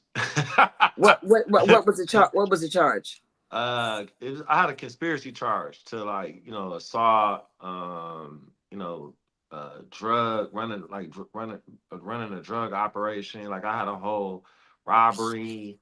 It was like a whole different, all kind of charges, you know. And so I was the youngest that was charged in this. How much time you think you should have done Um, with the way you were living? Honestly, No, dishonestly, nigga. What? I mean, I don't know how to answer that because in that moment, when you a black kid in that situation, you don't have any support. You really just you kind of lose your mind. So I don't even know how to. I can answer it like cognitively, but like at that time, like how much time should I have got? Like I just wished I wasn't involved in that. That's the truthful statement. I wish I had something different going on. So it's not amount of time. I don't think I've heard of young men who made bad decisions and they got a program called YIDA. YIDA is a youth act where they put you on probation for 5 years. You Mm. know, there's all kind of different things. I know that when I was 14, I had caught attempt murder charge shooting my mother boyfriend. So I don't feel like those things played into factor. But if they did, behind the scenes, who knows if they saying like, well, this kid, this ain't technically his first run in with the law. You know, like I don't know what true technicalities are. I just know that if you are a young person, because I've done motivational speaking when I came out of prison, that's the first thing I did. If you are a young person, it, if you're in a situation of heavy influence or just not feeling like you need to um, you have a safe place to go, um, it, it it can seem like it's nobody that got your back. It's crazy. You have to find a good alternative, and there are like go online on YouTube. Um, if you believe in something, hang around people that walk in the light that you see yourself you want to walk in, and that's the challenging part about being young. It's like you don't necessarily want to say go to a police officer or go to the fire department if you're young and you don't have a system that's proper for a kid because they're gonna throw you in the system. So survivalness is everything. Find a job, make split decisions, try to find a job. You know, go on Eventbrite, look up networking events for business, and go around people that you dream to experience what they're like. And that's the mindset when you Corey. So I, Corey, I want to so break away. I'm sorry. Go that's ahead. okay. That's all right. So to say at a best, painful childhood. Would you say you had a painful childhood? Yes. Confusing, very confusing. That's all. Painful and confusing, Hmm. I would say. There was a hustle in you that I've noticed from the time I met you. I always thought you were running from something. Now I think you're running to something. I think that shifted. When I first met you, I really think you were trying to get away from something. I think now the trajectory has to that you're running towards something, and I think it's a positive trajectory. How do you feel about your life right now? Who Well, my Corey life is? is well. I want to say this. It wasn't. I've been in the same space. This is who I've been. That's why I just move at a pace behind the scenes that's quicker than in front of the scenes. You know, because I ideally I'm even though I feel young. You ask me how I feel Mhm. young. I'm still almost a 40-year-old man. So that had 9 years lost. So sometimes I feel like I'm 31. I'm 30. I've Mhm. slept so much in life. Slept more than the average person. You know what I'm saying? Like just being in there When you mean sleep. actual sleep? Yeah, like Oh, yeah. I feel like I have. I feel like like when you're in those places, man, you sleep. Like you just zone out, but rest and work. I worked out a lot, but the point of what I'm trying to get to is I'm very happy. I wasn't running from nothing. I'm just very strategic. just strategic. This is easy, man. When you done been to the whole, when you seen a brother that's doing natural life speak some life into you, ain't nothing out here that can nobody can go through or tell me. That's why I actually argue down thoughts or mentalities of the world because I've been in prison dealing with shit of the world in there, and you can't do nothing. So out here, this is nothing. So I really don't even like glorifying it by giving it even the language that God gave us to understand what things are. That's how I am. So I'm not running. I've been, you have to, and then when you meet somebody in a new territory, LA is still new to me also.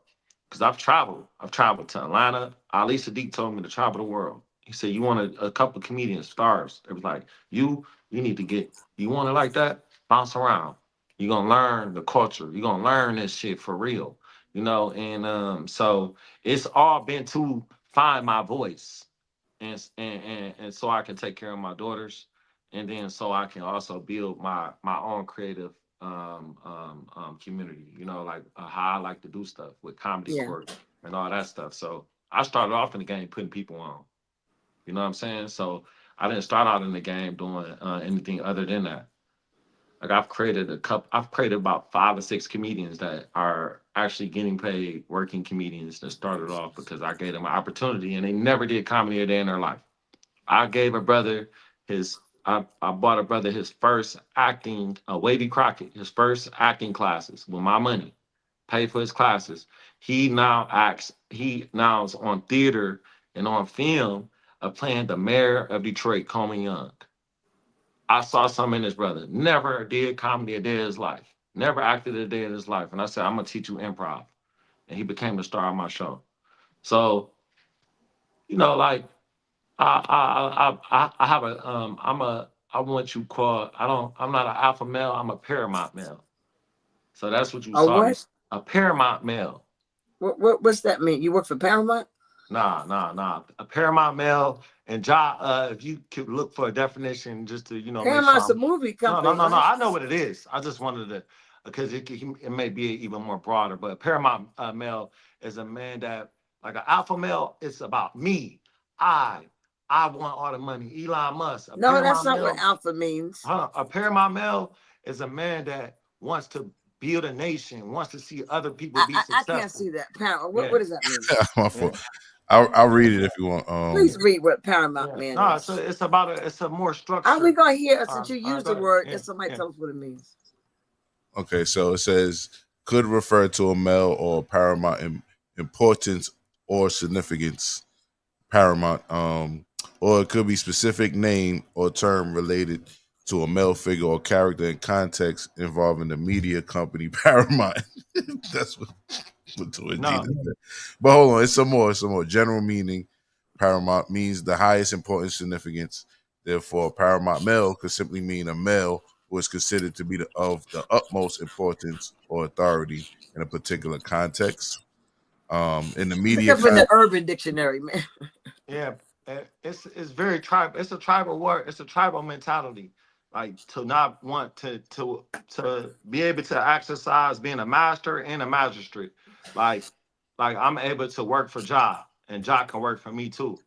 Alpha male is not like that. He don't believe in the community. He believes in people That's playing not him. true. That's not No, I'm true. telling you how I've been taught about. I'm not trying to That's debate not you. what Asking me, alpha means. Alpha you just means asking me a first. That's not question. what I could bring in a dignitary in here right now. We can have, I'm a dignitary. What are you talking about? but I'm saying we can have this. I'm not trying to argue a point. I'm telling you the difference between and the misconceptions of what we see What? of an alpha male. An alpha male is a fucking selfish motherfucker. No, that is not Why it's true. not? Why it's not? That's not what Why it's not? alpha. A That's not, wait, paramount male, son, a son, paramount male is like Gaddafi. son. You create no. Hold on. Listen, Gaddafi was John, look considered. up the. Would you look up the Ja, word alpha, please? Okay, Ja, could let's you look educate up? the youngin, Hold please. on. I'm about to educate you on something. I'm about to educate you on because I mean, Wait. You got the dictionary for your word. Let's do it for my word. right, And, but and I'd like to add something when but I'm there's talking about time. how we use it though. How you use anything. I don't want to. That's not my journey. This is about me and my No, perspective. you All said the right. definition of alpha. No, I'm giving you an alpha. I've never met a cool alpha male. Name one. Name one. What? Michael Oh, Jordan. Ja is a A Ja's an alpha paramount male. male is Gaddafi. Yeah. Wait. Excuse me. You'll Excuse build me. Hello. generational wealth You for asked me. generations. You asked me. Ja's an alpha. Generations Ja's of an alpha alpha males. What male. do we have? Corey, Niggas can't even fix their Corey, credit. you Where's asked the me. alpha males at? You asked me alpha male. Ja is an alpha male. My brother I Stefan would is an consider alpha John male. Logic is an alpha male. I would consider Ja Logic a paramount male. You asked me. You asked me my opinion. I would not consider that. And I don't know about Alpha doesn't mean selfish or narcissistic. That's not what bro. alpha No, There's a alpha lot means into alpha leader. male. You should look into that. Alpha just You should means look a into leader. that. That's all it means. Just first. No, That's all. I'm not with the alpha male. Alpha and omega. Omega means oh, honey. Oh. I'm more of a paramount male. Okay. Okay, honey. So, You got Gina, different people, different strokes. Hey, when I was a Grand Sheik, right? I had a You bay were on my what? name. A Hold what? on, listen. Let me finish. No, wait. I said you were a what? When I was a Grand Sheik, I had a bay on my name. Some people have an L. He could be a What is a Grand Sheik? A Grand Sheik is I was the leader of the Moorish Science Temple of America. When? When you where? When? When I was incarcerated. Oh. And so like you got different. That's why I'm arguing something that like you don't have to argue. No. Arguing and this is within talking, right? We're talking. I'm arguing something that I already have the beginning to the end of how I feel about my measure. That's all I'm trying to say to you. I see that. I'm not excluding that being called an alpha cannot have good attributes. I'm showing what I've lived through at 38 years old, and the alpha males that I know. I don't want to be like that. I want to be like niggas that's more paramount, that's more in building the community, build a hospital, build wealth for other people. You know what I'm saying? That's why I'm so friendly. That's my spirit. That's why I can build a community and stuff. So that's my intangibles. Like I know about, I got niggas I know that's alpha. I got niggas that I think, oh man, this brother got more attributes of this. You know, so, and this is something that I learned through the studies of Oshun and Osiris and African culture and talking to archaeologists. The Orishas. And so really, so so this isn't something that I created on my own and saying, oh, I'm a paramount male. No, this is a real a chief over 300,000 people. I asked him, how did you manage to do something like this? I got to do this with my platform on Clubhouse and do my own research. So that's why I was happy to even say that and go against that. I'm not dissing it. I'm just saying like I'm more over here.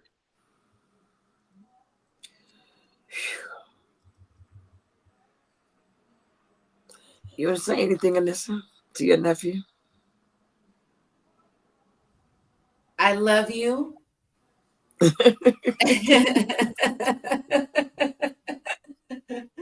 Such a mother.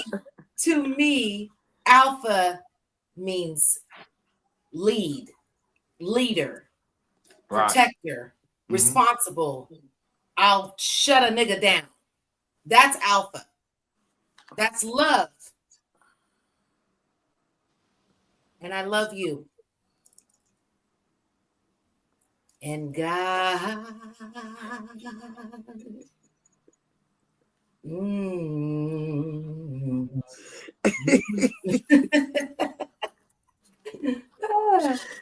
Corey, how long you been in Los Angeles?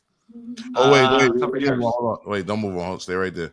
So I gotta say this because you mentioned the Urban Dictionary, Gina, and I want to say y'all both right. I feel like, and I like the definition of the paramount male he was talking about. But when you go to the Urban Dictionary and look up alpha male, they mention arrogant, which is good in the Urban Dictionary, right? I mean, why we can we take anything from a natural standpoint? I would not tell my daughter being arrogant is good.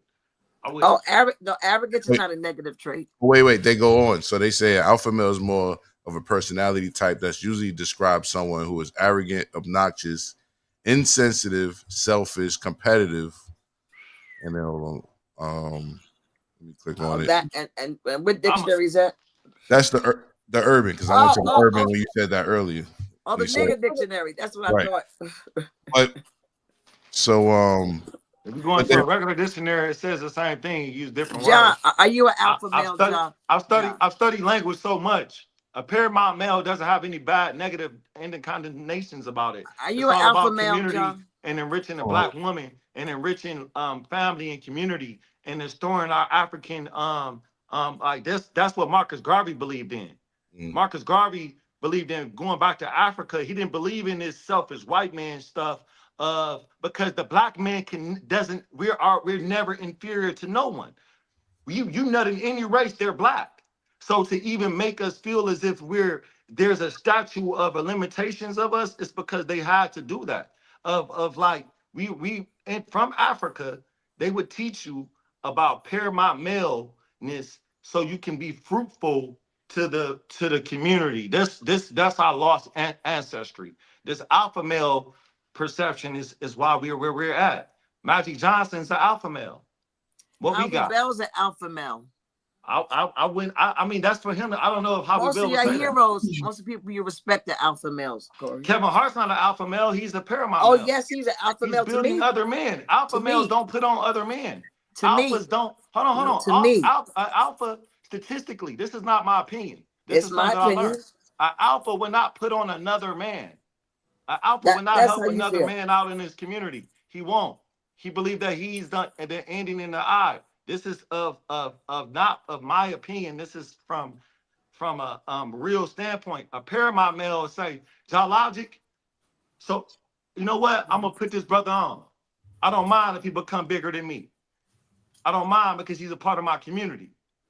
An alpha male won't do that. Flat out, bro. It's Okay. very rare. Okay. According to the instinct, if we're talking about real ones now, and we're talking about that they got it on a money level, on an educational level, on an influence level. I'm talking about like, we talking about niggas that ain't really got nothing what they using their attributes with. And hell yeah, we all got it. I'm talking about move shakers. I can say I'm something and I can't do shit for nobody and say I'm something. We're talking about move shakers. I see this brother as a paramount. It's no negative indication. Okay. Arrogance can be good. Like, come on, man. Oh yeah. Arrogance is not always a negative trait. It's not why. It's not to me. All right, I would like to I'd love to hear that. No, but I don't want to argue with you, son. Okay. I mean, your arms are too short. You can't box with me. True, but we always debate. It's not. I don't feel like no. I don't. This is why would you want to debate with this wonderful day? Why because debate? this is what makes me learn things. You know how many times you taught me things that I thought was right, and I learned something from you. But not from a debate. Well, no. This is real life.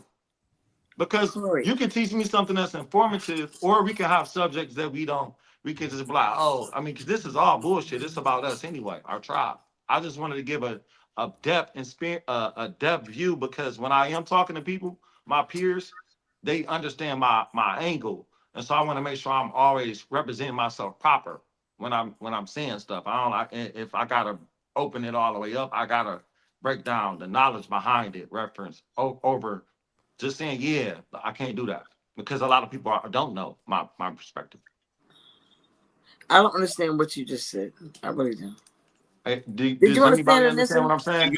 I understand what you said. She's getting hungry though. It's towards the end of the episode. No. But, I ate already. All I right, ate something. Let me jump in. No, you're right. I'm a little hungry, but that's just a little bit. It's a little bit. Did you understand, Manissa? Not totally, but I don't want to bother him with repeating anything. I see. I feel his heart all the time, so I know what he's feeling. I might not understand what he's articulating sometimes, but I always feel his heart. Always. Well, okay. I'm gonna tell you what I feel to make it very clear. If I'm on a show and I'm an ally of the show, and I use a perspective you've never heard of, I make a reference. I'm not here to give doctrine. I'm here to talk my shit. So if I say I consider myself a paramount male over, oh no, you're an alpha. I'm talking my measure. And so now, because alpha is looked at as a sector of like identifying themselves. I was trying to give a lesson of what I've grown to and what I've been, not a comparison necessarily. I was giving a cross reference because we only sometimes know one thing. We only know church. I know church unusual though. You know what I'm saying? So I was giving a real depth of me that I was trying to express. in a whole and not just in like, oh, I'm a Paramount male, like a nigga that heard something or read something out of a book. I wanted to give the backstory, what built Corey to be a comedian and put other comedians on. I could have made Comedy Court about me and been the only judge, but something in me as a producer was like, wow, I need to really learn what makes this comedian dope, this comedian dope. And I built a community and comedy course that allowed me to like really grow and have a voice in comedy, period. To people where they're like, oh no, I know dog, he been on a journey. So that's why I didn't really want to give in depth like a whole definition off between alpha and paramount and he's this and what you talking about. Like, I didn't want to go through that really, but I had to give my reason. Again, I understand nothing you just said.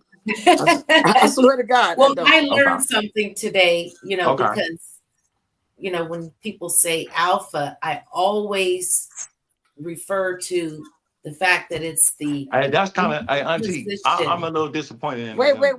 wait. Let I'm her gonna be finish. honest, I'm a little disappointed in this Let interview, but Anissa finish it's talking. cool. Let Anissa finish. I'm gonna be honest, I'm disappointed Let in this interview, Anissa finish. respectfully. Because every time I hear the word or use the word alpha, my mind goes to the wolf, the leader of the pack. There is always an alpha dog. And when a dog is introduced to a home, a domesticated dog, and as a responsible person, you have to show them who the alpha is.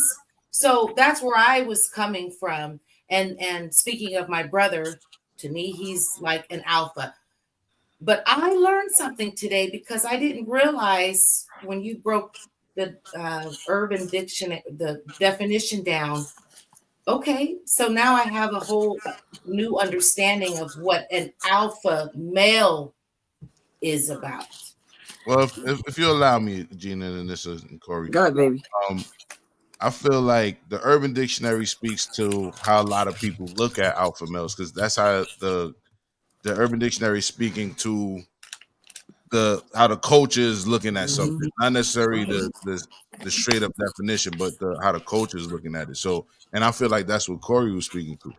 You know what I mean? He understands an alpha male to be an asshole. You know what I mean? Okay, now You I know what I mean? understand. And there's a lot of people that would agree with that. But According, I never said Corey wasn't alpha. I never said he wasn't. I said what I thought alpha was to me. I can never say what I think you are. Because I accept people for who they are. Whatever you say you are, I call you that. I believe you are. I was saying what alpha means to me. And to me, alpha man is a positive, as a woman, for me, alpha is a positive protective force I keep alpha men around me. Even though their stilo might be low key, they might be quiet. And alpha is an energy, not a behavior. To me, that's what I think. And a mindset. So go ahead. it's funny. My phone call manager. The first part of your statement, Gina, is what he was saying earlier. Like he was just saying that as a member of this community, he didn't feel he had to come and explain it to that depth or debate it. But Corey, I think it was a good What conversation. What community? This us here, this community right here, this community you're forming through the show. But I feel like Corey, to your point, you know what I'm saying, I just want to let you know that I thought that was a good moment in the show because it reminded me of like when she was having that conversation with Rudy Rush about competition. You know what I mean? Like there's different ways to look at these things. And even though we know we all good people, there's still different ways and different vantage points. And we got our VIPs, you know what I'm saying? Our values, interests, and principles and what keep Right, us who we are. right, interests and principles. Yeah. That was a good. I didn't look at it as a debate. I looked at it as a good conversation. No. Alpha male. No. I Yeah. just don't like to talk, and then somebody be like, I don't understand. Then you said, I'm like, damn, that's like, Wait. You want me to be honest, or you want me? You No, want me to be I was Gina? hoping you You want me did to be your because I, godmother, or you want me to sit here and act like no, I'm not. I'm Hold on, full of wait. shit? No, I said it's hard for me to talk. I'm being a real talk. Like that's like if you ask me a question, I'm like, I don't know what you talking about. But when you said that, I didn't even know what to say after that. I'm like, damn, I I'm broke it being down twice. honest. I didn't understand No, what but you said. I'm not. It's not auntie. But can I? Am I doing Go an ahead, interview? go. I know I'm the nephew. Can I talk? I have not said now. I've been quiet the whole time. The only thing I said was that sentence, and you just start cutting me off. I said it's hard when you're expressing a point right? And someone says, well, Howie was expressing his point of pledging, it would have been very difficult, I'm sure, if she was, I don't understand why you even pledge. I thought I was connecting to a point of reading something and learning about myself as a man. Because when you locked up in prison, man, what made me become a Muslim, and just in general, like when Jesus went in the wilderness, or any of these books that we read of mental development, you gotta go within yourself. When I was experienced being an alpha man, I sold drugs. I didn't care about other people's feelings. I didn't give a fuck about shit. I didn't think about money, how this is my experience from the streets, nigga, from Detroit, nigga, straight hood, nigga. Motherfuckers know me. I ain't start comedy in Detroit because I couldn't do it, because I probably would have had, like, I was really beefing with niggas, like real nigga. So becoming about community changed my outlook. You know what I'm saying? Um, um, alpha males are, I'm read the comments. So when I was breaking that down, it wasn't to exclude any like a behavior. And platforms are so weird because you only get to say something once. You know what I'm saying? You only get to like, and so I'm never dissing great quality people that have attributes. I just wanted to introduce a mentality I learned from a motherfucker that raised 300,000 people in Africa and built up infrastructure, and that like just literally gave me mentorship. And I was just like, wow, these things really changed my mindset as a man for me, what I add to things. So thanks, y'all, for seeing something in what I was saying, dog. Thank you as a man. Like, if you understand, like, that's great. For sure. Sure.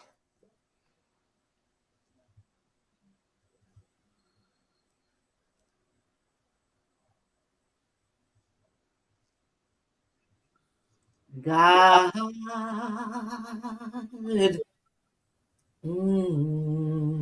I'm listening, Corey. Go ahead. No, I have nothing else. That's No, no, part. I'm That's giving you. Go ahead, baby. Go ahead. no, I'm Talk, just, no, thank, no on talk everything. about whatever you want to talk about. Go ahead. No, that I think that was pretty much it on that top on that part, because I love how you share your platform with us to be us. Corey, you. I mean, what do you do? I mean, I don't know. I mean, Okay, I'm I'm being me. sorry. This is me. I can't tell when he's being serious. This is me. So I don't know what else to. I don't know what He else to said, do. I affirm on some stuff. I ain't on other things. "What? You know, What'd you say, I affirm on some things. I'm not on other things. Corey? You are perfect just the way you are. And I have a So couple of thank you. questions, or at least one. You're just beautiful. Yes, he is. You're just Yes, absolutely he perfect. is. That's why you're my son. Just Yeah. the way you are is perfect. Just the way you are. Yes. Your Thank hustle, you. your grind, your struggle, your past, your future, what you're going through, your life. You are wonderful. That's why when I call you or DM you, I let you know all the time. You're amazing. You're beautiful. You're wonderful. I have to uplift you. That's my job. But I'm also gonna bring correction, nigga. You know that. I bring love Hey, and he good. correction. He good. And I can take it. You know I can take it. Oh yeah, that's it. Go ahead, Anissa. Corey, when you were a child, a teenager, a young adult, and I know you went through a lot, and but during all of that, did you like to make people laugh, or did you find yourself creating scenarios and wanting to come up with skits? Have you always had that creative bug in you? Yes. I always been a very creative, even like, yes, I have, even in church. Like, I always was like the head of something, doing Yeah, something, in charge of an emotion for sure. I can charge an emotion. Yeah. yeah, because you have a natural way about yourself being, I don't know, you just, yeah, there's something about, you've got the it factor. Oh Oh, yes. that's so Yes. sweet. Yeah, that's what it Thank you. is. I love you, And sweetheart. yes, and for those who don't know, Corey and I are very close. I Oh consider yeah, him very a close. son. And so, albeit some people have conversations or podcasts that run smooth, and there are no uncomfortable silences, and there's no disagreements, or there's no I don't like you right now. That's not what happens here. And in our personal relationship, Corey, off live, on the phone, in person, we have had disagreements that are heated. Really? No, really. No, really, really, I know. She's Really. like, So what's happening right now happens in real life. no, it's Uh, love. I'm so grateful that you took the time for me because you're very busy. You're on the grind. You have so many things you're doing. You put so much money in your last special. You look so handsome. Thank you. You're a father of how many children? I have 2 children. How No, old? How old are your How old are your children? somebody else out there, holla. No, I'm talking How old are your children? 11 and 5. Okay. Are you single? I have somebody that I love. I think we all got somebody, but I'm more focused on my craft, like to be real. Okay. So in other words, don't ask me no shit like that. Okay. Right. Yeah, I'm always, no, I don't mind. I think artists need to just be honest, and I'm being honest. Who don't got something? I mean, look how handsome I am. I'm hitting something around this motherfucker. I ain't gonna tell y'all who or what. You know what I'm saying? She I mad. don't need to know who or She what. mad. Who I'm or like, what? be grabbing her hair and shit.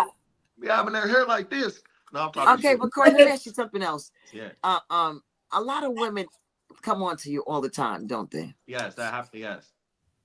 How do you tell women no? You just don't give them the energy. What do you do? I give them the energy. I just talk to women that don't speak English, and that's what I've Whoa, committed to. whoa. Like, cause then if I talk to them, it's a lot to text on a translation app, and so like now my focus is like, man, let me get back to this funny shit. I don't got time texting this bitch. What did you say? What did you just say, Corey? What did you just say? No, I'm just saying, like, that's the best. Nothing. Never mind. But yeah, I handle the dating with being humble and receiving it. Give me all the love. Come on. Sit right here. Okay. Before we go, can you bring Anissa up? I'll be in Los Angeles with this young man on Saturday. What's happening with us Saturday, Corey? What we doing Saturday? We getting to it. We bringing that funny at the Sunset Rooftop.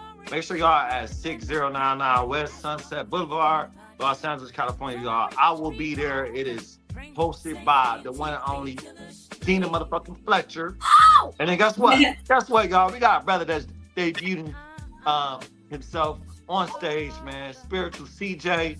We got my big bro, Stevie J will be in the building. We got Melody B. We got Mr. Come on, y'all. And we got Everything. We got I Am Juice Man. And we got I Am Juice Man. And we got It's Bae. And we got It's Bae. Make sure y'all there. And the show will start on time, y'all. 6 p.m. Come on, man. Wait, actually, that's a typo. It should say 8. Some things have changed since then. But that's a typo. Yeah. But the Eventbrite, thanks to Anissa, is in the description of this show. Just go to the actual description, click see more, and you'll be able to click and get your ticket on the Eventbrite, or get your ticket at the door. But I think you should get it at the Eventbrite if you're listening to this. Nessa, put yourself on camera. Hey, everybody. Hey. Look at that t-shirt. What's that t-shirt say? This says low key famous. Where you get that from? I got this from this gentleman right here, Mr. Corey Sherrill. Oh, he's low-key famous, son. Low-key, Oh, low-key. that's so nice.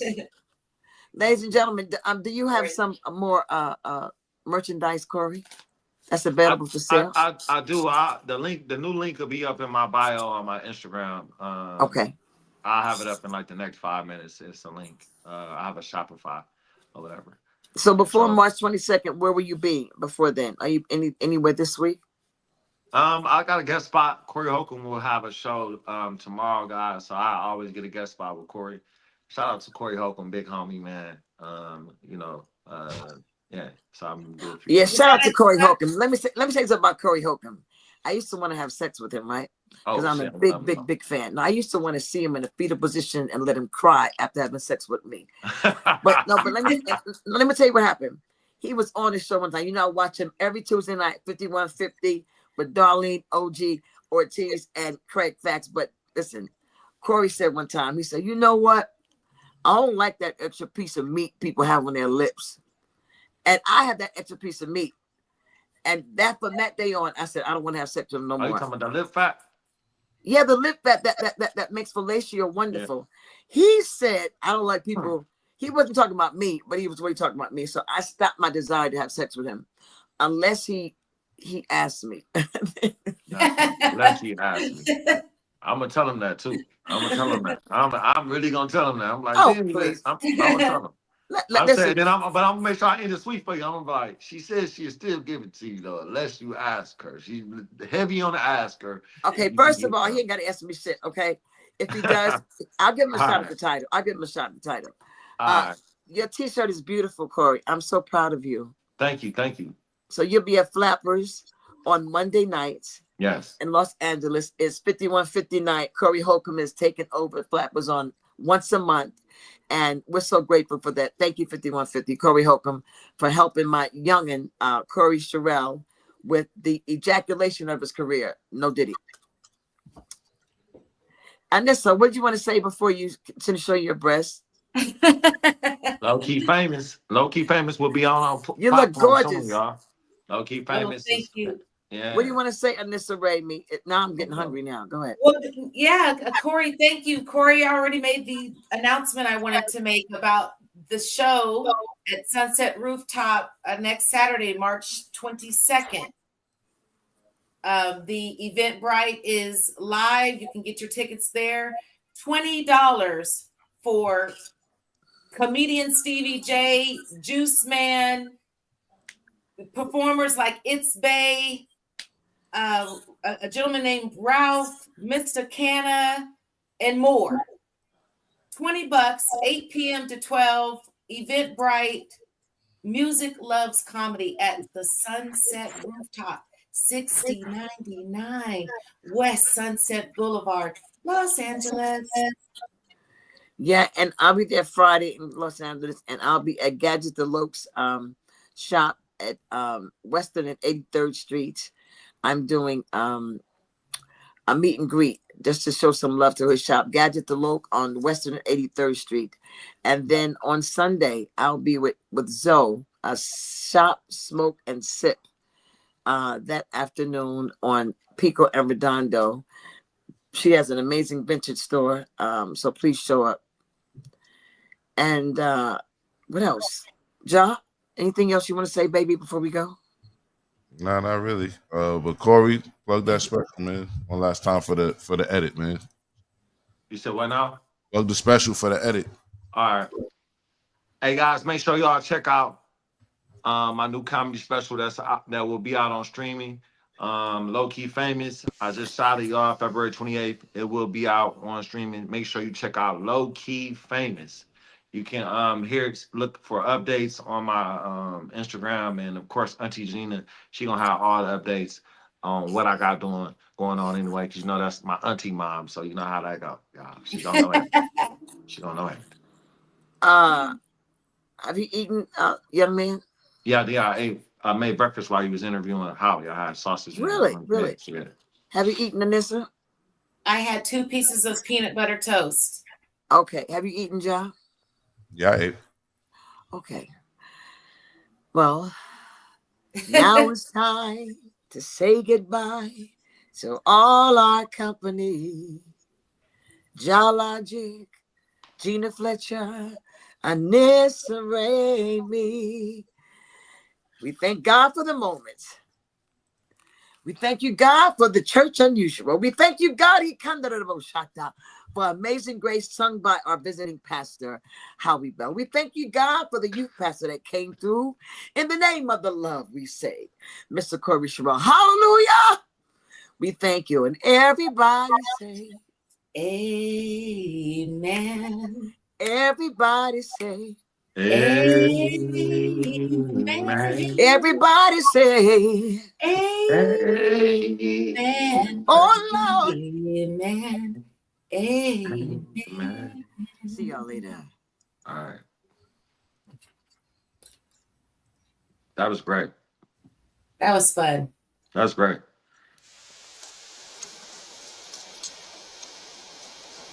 Thank you, everybody.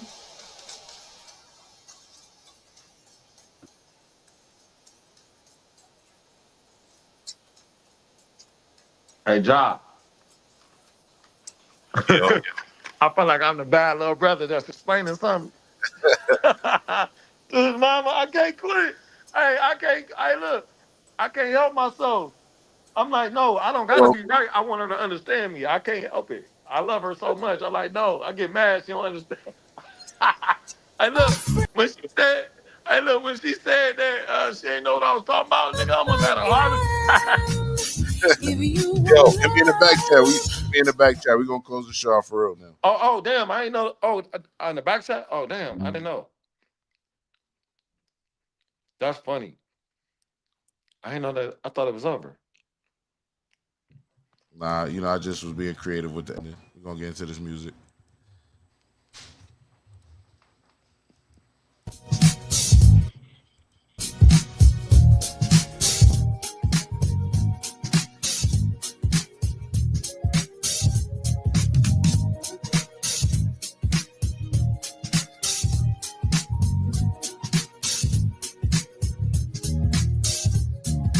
You loved before, and you never walked out the door. You shed your heart, dedicated from the start. You say you're afraid to ever love again. If you want love, let go. And if you need love, let go. You will win in the end, and you will be your own best friend. Just inside of you comes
saying, Lord,